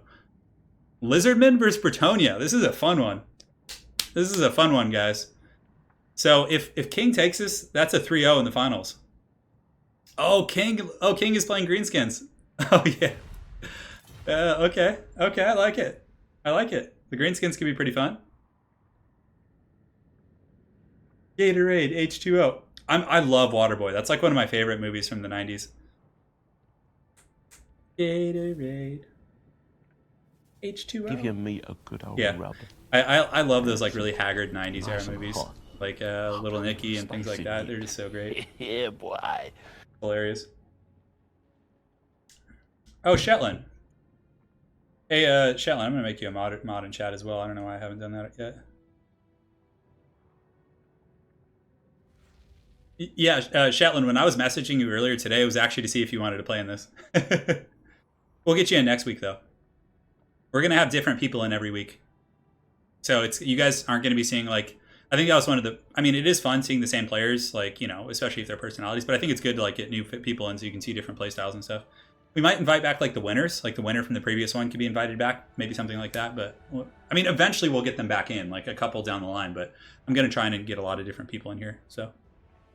It's a good way, like, to, you know, familiarize yourself with the competitive community and everything, and which is pretty active from what I can tell. And there's constantly tournaments run by like Shetland and other gentlemen like that. Witness true power. Shetland is Gerb in chat. I probably mangled your name. My apologies. But yeah, oh man, I'm going to wait to talk about the armies, but King's army is pretty sweet, guys. You guys are going to like it. Oh, he just restarted it. He changed his mind. I'm like, well, I can see the pics, but yeah, for the screen blocker, we're going to keep it that way. HGM, when you invite the noobs, you message me, Banana Multi. HGM, you should get back in it, man. Anna would probably have... What lore of magic would Lady Turin have? Probably shadows. Yeah. Yeah. She would be like a hybrid cat. She would be like, have the same as a branch wraith. She'd have like shadow and then like earthblood and like earth because she's like super outdoorsy. My channel is called Turin because that's my middle name. It's actually my middle name, Turin, yeah. I was like, wow, I'm going to be original. Let's just give my channel my name. Yeah. You guys want to see some Wookiee action? Although the game's about to start, so maybe I'll grab him after this. Anna actually gave him a pair of socks. Anna ordered socks for my dog because he's like having trouble on our hardwood floors. He slips, so she got him socks with like grippers on him. So he actually like grips pretty well on the floor, which is pretty cool. Second, guys.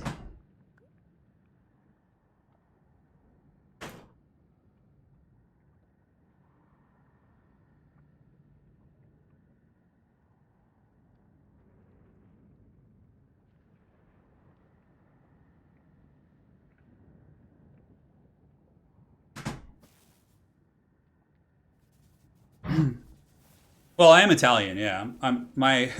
Turin is, of course, Turin, Italy, but my family is from, on my dad's side, from northern Italy. So I'm basically Italian and Irish is my heritage.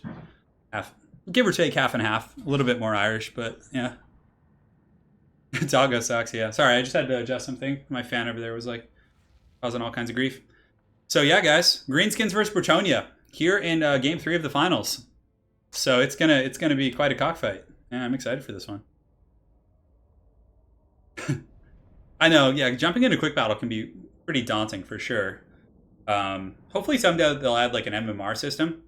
Wookiee's like give or take like 12 years old. He's an old boy. No, not like the Shroud of Turin. No, I'm not. I'm not really a religious person. All right, here we go. All right, I'm gonna get some water before this starts because my voice is getting a little scratchy, boys.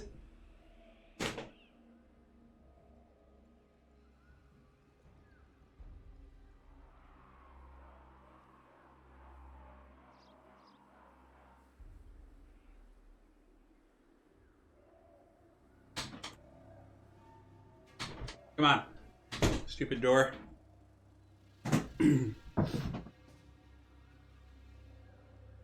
All right. The curse of Huron. Yeah, I'm a huge fan of Lord of the Rings as well. Silmarillion, all that kind of stuff. I've read all that. Silmarillion is not fun to read. It's like such an unpleasant read. Every like sentence, there's like 10 new characters introduced, and it's just like it reads kind of like a history piece. But the content is very cool. If it were like spun into like a TV series like Game of Thrones, I think some of the bits of Silmarillion and the alternative Tolkien stuff would be really cool. But anyways, as far as the armies go, Dov Plays is going to be commanding the forces of Bretonnia, and he's going to be coming in hot with King Louis. Looks like the battle's underway, so they both set up really quick. Front line of peasant mobs, secondary line of Knights of the Realm and Knights of the Lionhearted. He does have the Companions of Quenellus over here, which is going to be pretty good against Black Orcs and Infantry, and also Grail Knights. So Dov just heavy Bretonnian cav, just going hard in the paint. The peasant mobs, of course, are going to be taking the brunt of the Greenskin charge, potentially wasting their WA. So Dov certainly has a good army against the Greenskins. The problem is, though, it's going to be super micro-intensive to handle this many cav. Like, that would be stressing the micro of any good player. It doesn't matter who you are. Over here for King of the Dead, he does have a pretty heavy core of skirmishers. So he's got Morgrebs, he's got Death Creepers, and Forest Goblin Spider Riders. He's kind of poking down King Louis. He's got a Doomdiver Catapult. So a very layered strategy here. He has some forces in the back as well. So Warlords Boys, Night Goblins across the board, and a massive contingent of Nasty Skulkers hidden here with Forest Goblins, Skarsnik, as well as an Orc Shaman. So just a bananas army here from the Greenskins. So King Louis and the Cav are going to be charging down. You can see the Cav coming through the forest, picking off a couple of those Greenskin Wolf Riders.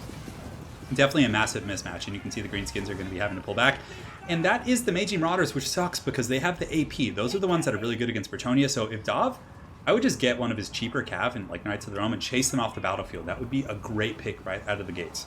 So the Doom Diver catapults continuing to shoot in against the companions. You can see the little gobos are being lobbed in the air. But yeah, this is a bold strategy, Cotton, but it looks like he gets a great ambush. So the Nasty Skulkers come out.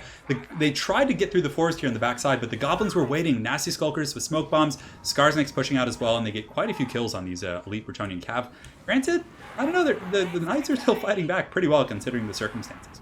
So up on the high ground, Doom Diver catapult from King of the Dead completely overrun by the Bretonnian Knights. The companions are able to take it out, and it seems like there's a lot of schemes in this battle. So the Greenskins hiding all over the map, but I don't know how the goblins are going to hang against these heavy Bretonnian cav.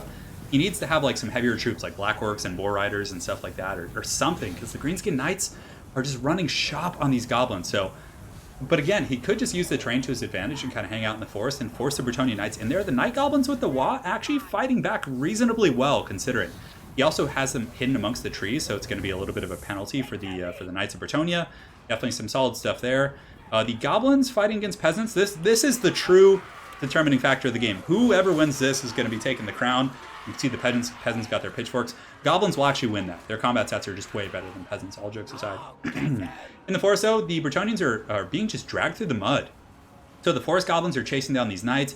The Nasty Skulkers are hot in pursuit, and this is a lot of resources from Dov. The Grail Knights here, the Defenders are also, I think, like 700, 800, give or take. But Forest Goblin Spider Riders are one of those units that once they get you, you can't really get away. But it looks like Dov is going to turn and fight. He's going to be charging with Grail Knights. Also getting an Earthblood off, but the Skulkers are there. They're so good against Bretonnian Knights. So back and forth stuff. The Bretonnians have really swept this side of the map, but the lads are fighting firm. The 8-peak Loonies are dragging down the Knights of the Lionhearted. You can see the Knights of Bretonnia just being prison shanked. But they are unbreakable, which is pretty cool. So they're going to fight to the bitter end, which is pretty cool. I'm just saying everything is cool. I gotta work on my vernacular, my diction here. But anyways, the Night Goblins just holding. You can see the Bretonnian forces are going to be going to assist and help out their peasants. So the peasants might actually win the day here, but this is the battle of battles. So Skarsnik does have the Sword of Crone cast on him, and he's kind of in the wrong neighborhood. The Dirk Squig Hoppers, so I actually miss these guys, but the Squig Hoppers coming in. King Lewin just getting surrounded from all angles. The Squig Hoppers getting a surround. Nasty Skulkers coming in. This could be the thing that seals the game.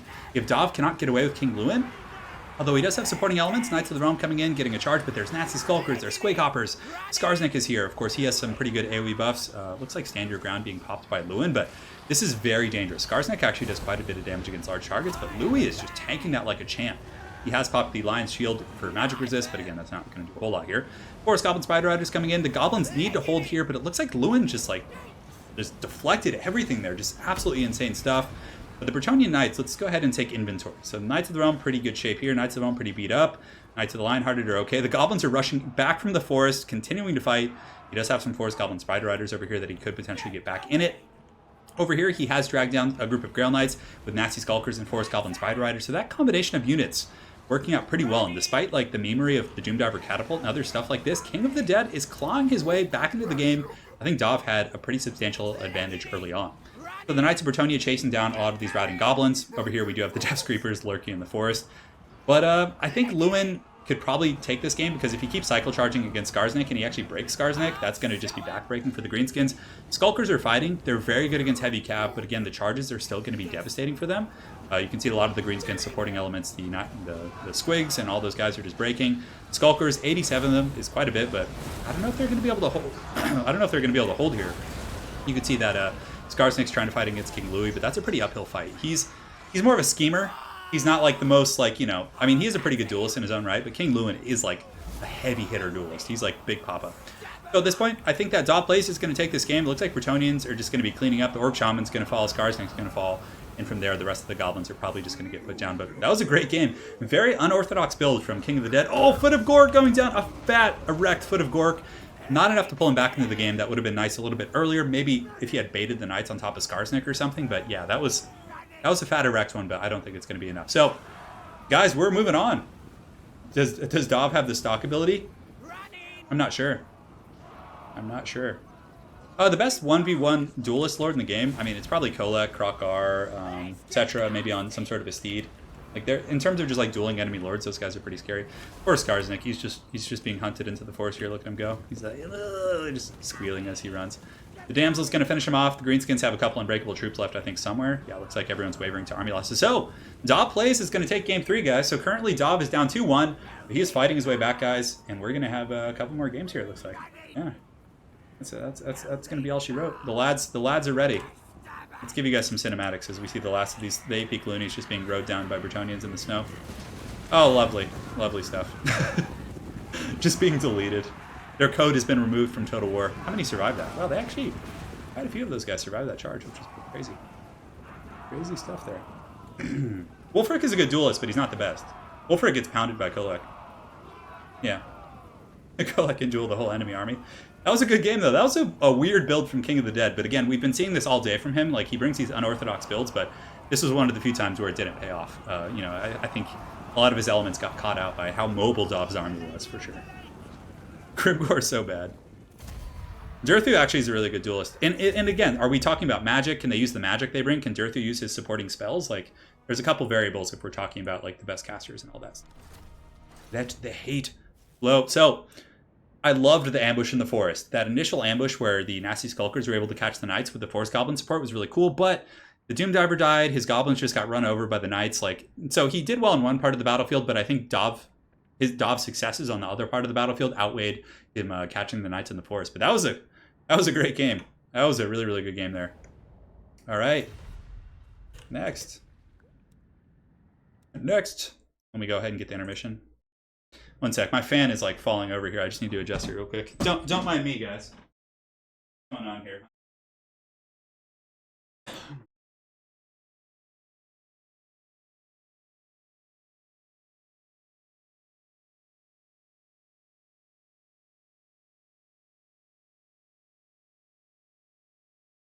It's like battling. It's like Mortal Kombat up in this hell. Oh man, I forgot like how tiring on the voice it can be to. My past, you know, with Ever Chosen, I had Italian Spartacus and Janet on occasion as my co-casters, and we were able to, you know, take turns, right? And like, now it's just me talking the whole time, so I'm like, oh, my voice is getting a little bit worn out. Yeah, Lewin, I was surprised. I thought Lewin was going to die there. I was like, oh, Skulkers, AP, Skarsnik, anti-large, but no, he just, nothing. So Dark Elves versus Chaos. Chaos is a very high tier faction. So are Dark Elves. So this is going to be a good one. So King of the Dead maybe going for the throat here. We'll see. It's going to be a party. Yeah, Marathi is actually a really good duelist. More so, Marathi is very effective at like swooping in once they're occupied.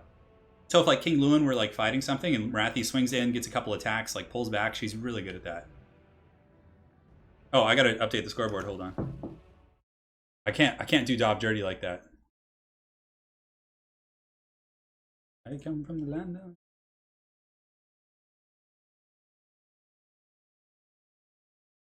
It's the most haggard scoreboard.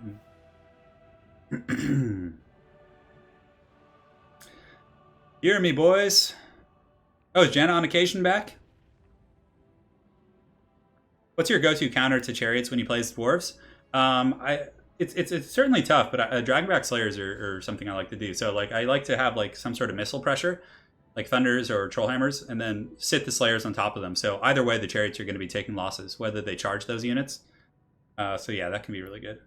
Yeah, Krokar is a really strong duelist. He did get nerfed a little bit, but yeah, King of the Dead's army is pretty cool right now, guys. You're gonna love it. Yeah. Yeah, it was a lot of fun hanging out with Janet on occasion in the UK.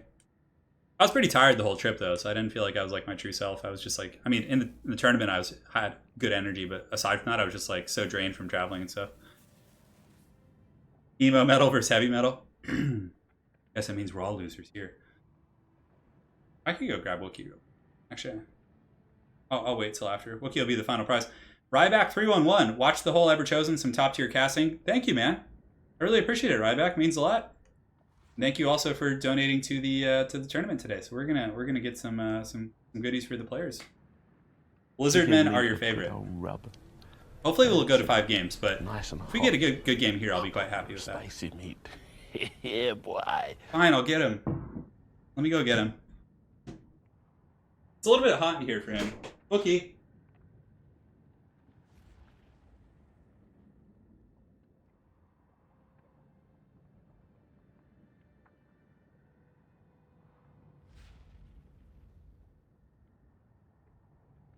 Alright guys, this has to be quick. So, here's the pup. The pupperoni. See him? Can you guys see that? There's some delay. I know it's not very well lit in here, but he's here. He says hi. See, he's got his little socks. So Lady Turin got Wookie these socks here. See, they have like little grips on there because he has problems walking now. So he's a good pup. He's my old man. I think 11 or 12 now, but I've always been a fan of just like the most like creature like dogs you could find, just like these guys.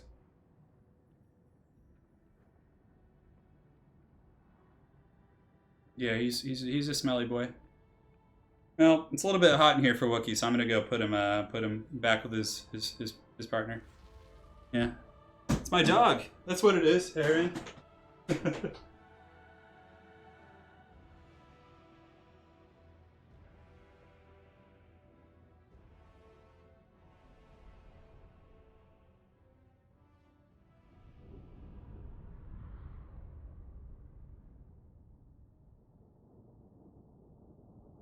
All right, guys, so we're on the board. Hopefully you guys enjoyed that. Yeah, I'm going to get this room a little bit more well lit so you guys can actually see. He's so old. He's so old. Yeah, Wookie's got a ton of character. He's I mean, he's pretty tired right now, but he's a lot of trouble, that guy. All right, guys, so this could potentially be the last game. So as far as the armies go, we're going to be having King of the Dead playing the Warriors of Chaos against Dov Plays, who's going to be playing the Dark Elves. Pretty excited to see this one in action. For King of the Dead and Chaos, he has a skirmish force, a vanguard of Marauder Horsemasters, which pretty good against like Witch Elves, and they can hold their own in melee, so you can chase down Corsairs and Dark Shards. I do like this pick quite a bit. Gives Chaos some tactical flexibility, which they often lack. A couple groups of Chaos Warhounds with poison here for the front line. He does have Chaos Warriors with great weapons. 2 groups of Chaos Warriors with halberds out on the flanks, which could potentially be pretty good against like Doomfire Warlocks or Cold One Knights or anything like that wants to be rear charging. It's always safe. I mean, you might see a Hydra or a Charybdis even. Charybdis is actually not bad in this matchup. On top of that, a couple Chariots. So King of the Dead, a huge fan of Chariots, obviously. Chaos Marauders and the Warp Chicken with the Final Transmutation and Tearing Bolt. On the far side, some more Marauder Horsemasters. So he does have 4 in total. So for Dov Plays in the Dark Elves, he does have a Vanguard of Doomfire Warlocks, which could easily crush these guys if they can catch them. But these are actually a really good answer against Doomfire Warlocks because they can kite them and do some good damage on the chase. More Doomfire Warlocks from Dov Plays, definitely a solid unit. Front line of Blackheart Corsairs, Dread Spears. No heavy infantry, really. He does have the Blades of the Blood Queen. I guess, yeah, that counts as heavy infantry. So these guys are absolute pimps. He's got the Sisters of Singing Doom, which actually cause fear and terror, which is awesome. Cold One Knights, he's got Marathi on foot. That is a bold strategy, Con. So we're going to see if it works out for him. So right out of the gates, the game's underway, but oh man, he's pulling in Dov into these hounds, but thankfully Dov reacts quickly, he's able to get away, and that would have been devastating. Dov needs, I think that King of the Dead has map control here. He has like better stuff all over the map. He needs to be really careful because, oh man, Dov does not want to commit to this fight. The hounds will turn around, he's going to get sandwiched, he's going to get picked apart, but it looks like there's going to be a Doom Bolt going down from the Doomfire Warlocks or some sort of witchcraft. The other Doomfire Warlocks are going to be charging down the hill to try and interrupt these Marauder Horsemasters, but the Horsemasters picking them apart. So really good stuff here. And it looks like he ends up deciding to take the charge. And man, look how fast those Doomfire Warlocks melt those doggies. Those hounds just got absolutely chewed up there by those Doomfire Warlocks. So pretty good catch there for Dov, but nonetheless, he has taken quite a bit of damage. So there's definitely some back and forth here. Marathi and company needs to advance out. The Cold One Knights should give him some decent control. Pretty good against Warp Chicken. But this is great stuff. The Doomfire Warlocks being picked apart by the Marauder Horsemasters, so something Chaos usually struggles with. He's getting some great value. I mean, he's picking those guys apart, and the hounds are hot in pursuit. And I do think that Chaos has the advantage in the infantry fight as well. Although Blades of the Blood Queen are very strong, Warp Chicken can definitely, dance, get some KFC all over those guys. Marathi's kind of marching forward. She's a little bit delayed, which he definitely should probably wait. But here he takes the fight. So the Doomfire Warlocks do get onto the Marauder Horsemasters, and some of those Blackheart Corsairs are able to help out against the hounds, but I would say that King of the Dead comes out a little bit ahead there because Doomfire Warlocks cost like an arm and a leg, right? So Sartorial is going to be just chicken stomping all over the Blackheart Corsairs, and the Corsairs are going to get massacred by the Great Weapons. They're charging uphill. The Sisters of Singing Doom, though, might be able to terror out some of these Chaos Warriors, but still, the Warriors of Chaos have a very durable front line. And there's not a whole lot of AP for the Dark Elves, with the exception of the Blades of the Blood Queen, who are kind of just mucked up by the Warp Chicken here. So anyways, Marathi just trying to get up to the Chicken Master, a little bit slow. Out on the wings, the Blackheart Corsairs have gotten a decent wrap with some Dread Spears, but the Doomfire Warlocks for Dov Plays have been forced to pieces on both sides by those Marauder Horsemasters. So beautiful stuff there.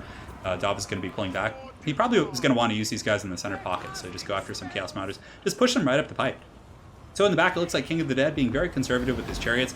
Either that or he's forgotten about them, but he definitely is going to want to get those guys engaged. And the Cold One Knights have just poured through the center, so Cold One Knights looks like they're just beelining for those chariots, which is a very risky gambit because there's halberds back here.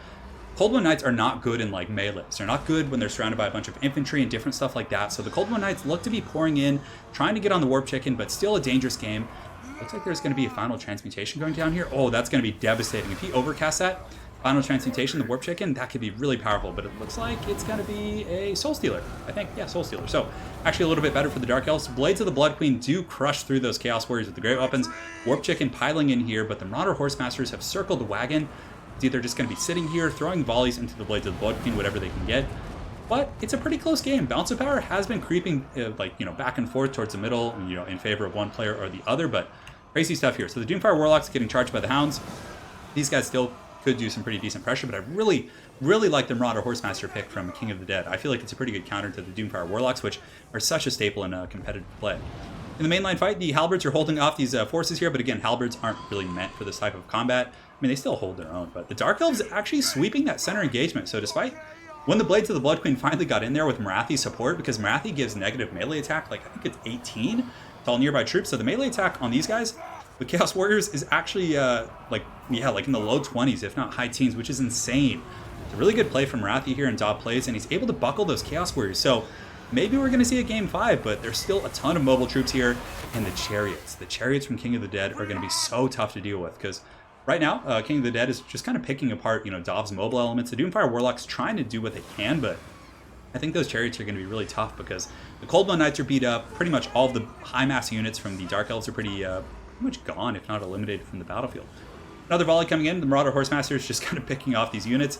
The Blades of the Blood Queen providing the Guardians and Marathi, but they are able to buckle the last of the Chaos Warriors. Where's the KFC King? Oh, he's in the forest. Okay, so he had to go get some gravy and biscuits and things like that. So I don't know. This is a really close game because Chaos still has a fair amount of ammunition over here, but over here they're pretty much out. So they're going to be using these guys. And that's what's good about Marauder Horsemasters is they're okay in combat. So they could actually cycle charge and break a lot of these like low tier infantry here. But I still think that Chaos has a little bit of an advantage here because Blades of the Blood Queen are just going to get annihilated. 2 full health chariots. These things are just erect. They're ready to go. Oh man, and they're just being picked apart by these Horsemasters. And Dov, all of his mobile elements, he should have been way more conservative with the Cold One Knights, I think, and kept them back. Because now that's what he needs, and they pretty much just got dumpstered in the melee fight, which is not good. Chariot's just preparing to circle the wagon. Dob plays is literally like fully surrounded by the Warriors of Chaos, and he didn't invest that much in the infantry. I actually thought Chaos would do better, so I was quite impressed with how well Dob did in the melee fight. But now it's like he's just going to get charged into oblivion by these Horsemasters. You can see they're lancing into those Corsairs, and as soon as the Corsairs break, he's going to be able to just chase them off. The Blades of the Blood Queen are just going to get swiggity-swootied by those chariots. You can see the chariots on the far side are just going to be crashing in. And yeah, my apologies. I did see your donation, so I'll be getting to that as soon as the game's over. But yeah, the Marauder Horsemaster is pulling back. The chariots are going to be swooping back in here. The Warp Chicken is going to be... Yeah, I thought that was a final transmutation. But Power of Darkness going down from Marathi, but I really don't think the Dark Elves can do anything at this point. They don't have too much else on the map, and Chaos just has so much stuff. I mean, even their infantry is going to be able to wear down Marathi. Blades of the Blood Queen fighting here, but yeah, you can see Warp Chickens coming back in there, so... I don't know. I don't know what Dov can do. That might be it. King of the Dead might take this here, but the Blades of the Blood Queen holding firm. Another charge from the Horsemasters. I'm not sure why he's holding back so much with the Chariots. I definitely would like to see those guys get in there. The Chariots coming in and just slamming into those. Oh, man. Melting the Blades of the Blood Queen as they actually defend. Well, not the Blood. I guess Marathi's like a queen in her own right? But the Horsemasters coming in, just breaking the leadership, and I'm pretty sure that's going to be it. Marathi cannot beat all these troops. The infantry are going to swarm her. The Warp Chicken's going to dunk her with his KFC staff. He's got that fried chicken batter in there. He's just going to be dunking on her. And that is it. We have our champion, King of the Dead, the winner of the first weekly Flash Tournament series. So again, big thanks to you guys for donating. So as far as a couple donations, we got... Get this. So, oh my god. Yeah, boy. We got Ryback, watch the whole Ever Chosen, top tier casting. Thank you for the $10 donation. Orlando, $20. Wookiee is the disciple of Nurgle like his master. Very true. Kevin Cosgrove, who's a good Wookiee? I'll relay your message to him. And Jake with the $10 donation, and Marcus Aurelius with the $10 donation. The man himself, Marcus Aurelius, donating. Beautiful game. The Chaos Front line really got buckled by the Dark Elves. I was surprised about that, but I think that his Marauder Horsemaster play, skirmishing the Doomfire Warlocks, was just masterful. And then on top of that, the Cold One Knights didn't really have any good targets. He was very patient with the Chariots, and it just made for an awesome series. So yeah, I mean, yeah, Chaos was able to pull down. They're both like top tier factions. Like that was really good stuff there. So that's it. 3-1 series. We're gonna go talk to the guys. Let me get the headphones on, and we will be chatting with the lads here in just a second. So I'm gonna go tally up everything and find out what YouTube's cut is, and then I'll get him his goodies. I know, awesome stuff. Headphones in, and we're good. Hey King, what's going on, man? You there? I'm barely there, but I'm there. Yeah, what time is it where you live? 5. 5 a.m.? No. It's 1 a.m. 1 a.m. Okay, no worries. But yeah, super well played, man. The Marauder Horsemaster play, I think, was just a really good counter to the Doomfire Warlock. So kind of walk us through your builds a little bit in that last game with Chaos.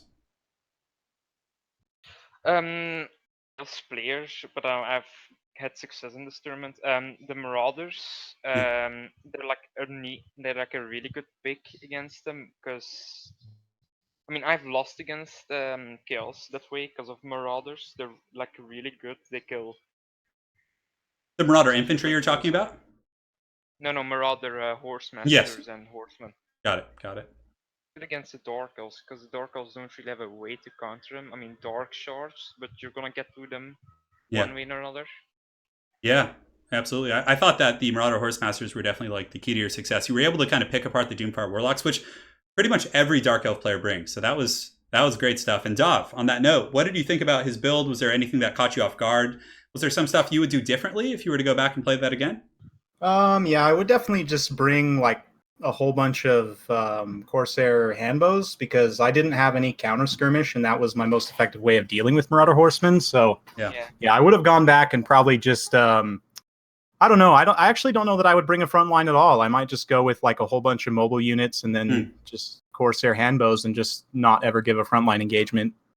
You actually ended up doing pretty well. Skirmish out, but yeah, I mean the armor blending worked pretty well. It's just I didn't have enough mobile units at the end of the day to shut down the chariots, and the I misplayed really badly my whatever they are called, the Doomfire Warlocks. Like they were sitting just completely idle for a good 30 seconds to a minute. So, I mean, with that happening, it would have been tough for me to win. Yeah. But yeah, I mean, if I had been more effective with my Doomfire Warlocks, I probably could have won. But that's just how it goes.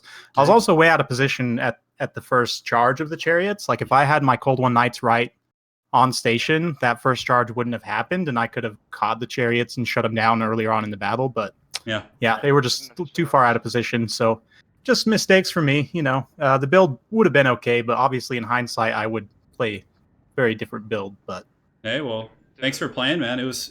I mean, you had a great run today. Both of you guys did exceptionally well. So King of the Dead. On that note, you are the champion. You're going to be winning 25% of the donations on today's stream, which has actually ended up being quite a bit. So we'll have a chat after this. But do you have any closing words for the audience? Anything you'd like to shout out? Any last thoughts? Any words of inspiration, or just radio static? A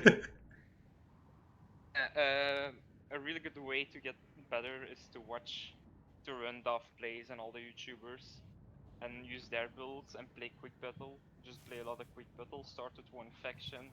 Yeah. So you're saying like specialize in a faction? Yeah, specialize in a faction. Once you're like good enough to win quick battles. Yeah.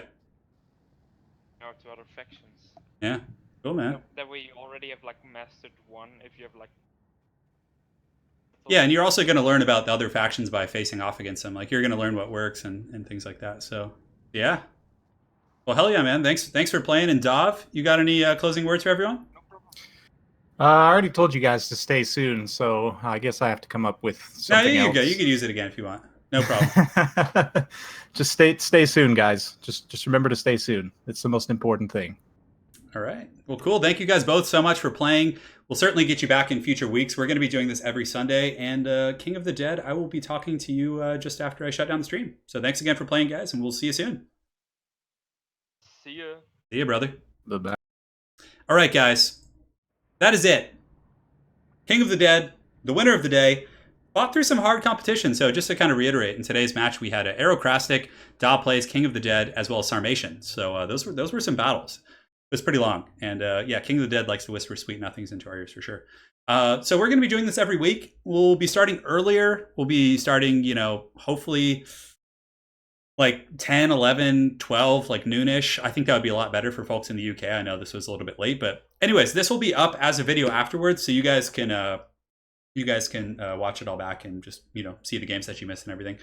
But big thanks again to chat. Let me go ahead and run through the last, make sure I didn't miss any donations there. I think we got everyone. So yeah, very generous donations today. So thank you guys so much. And again, remember, you're supporting the multiplayer scene for Total War Warhammer. And it's not something that's gone unnoticed by Creative Assembly. You know, they've seen our community.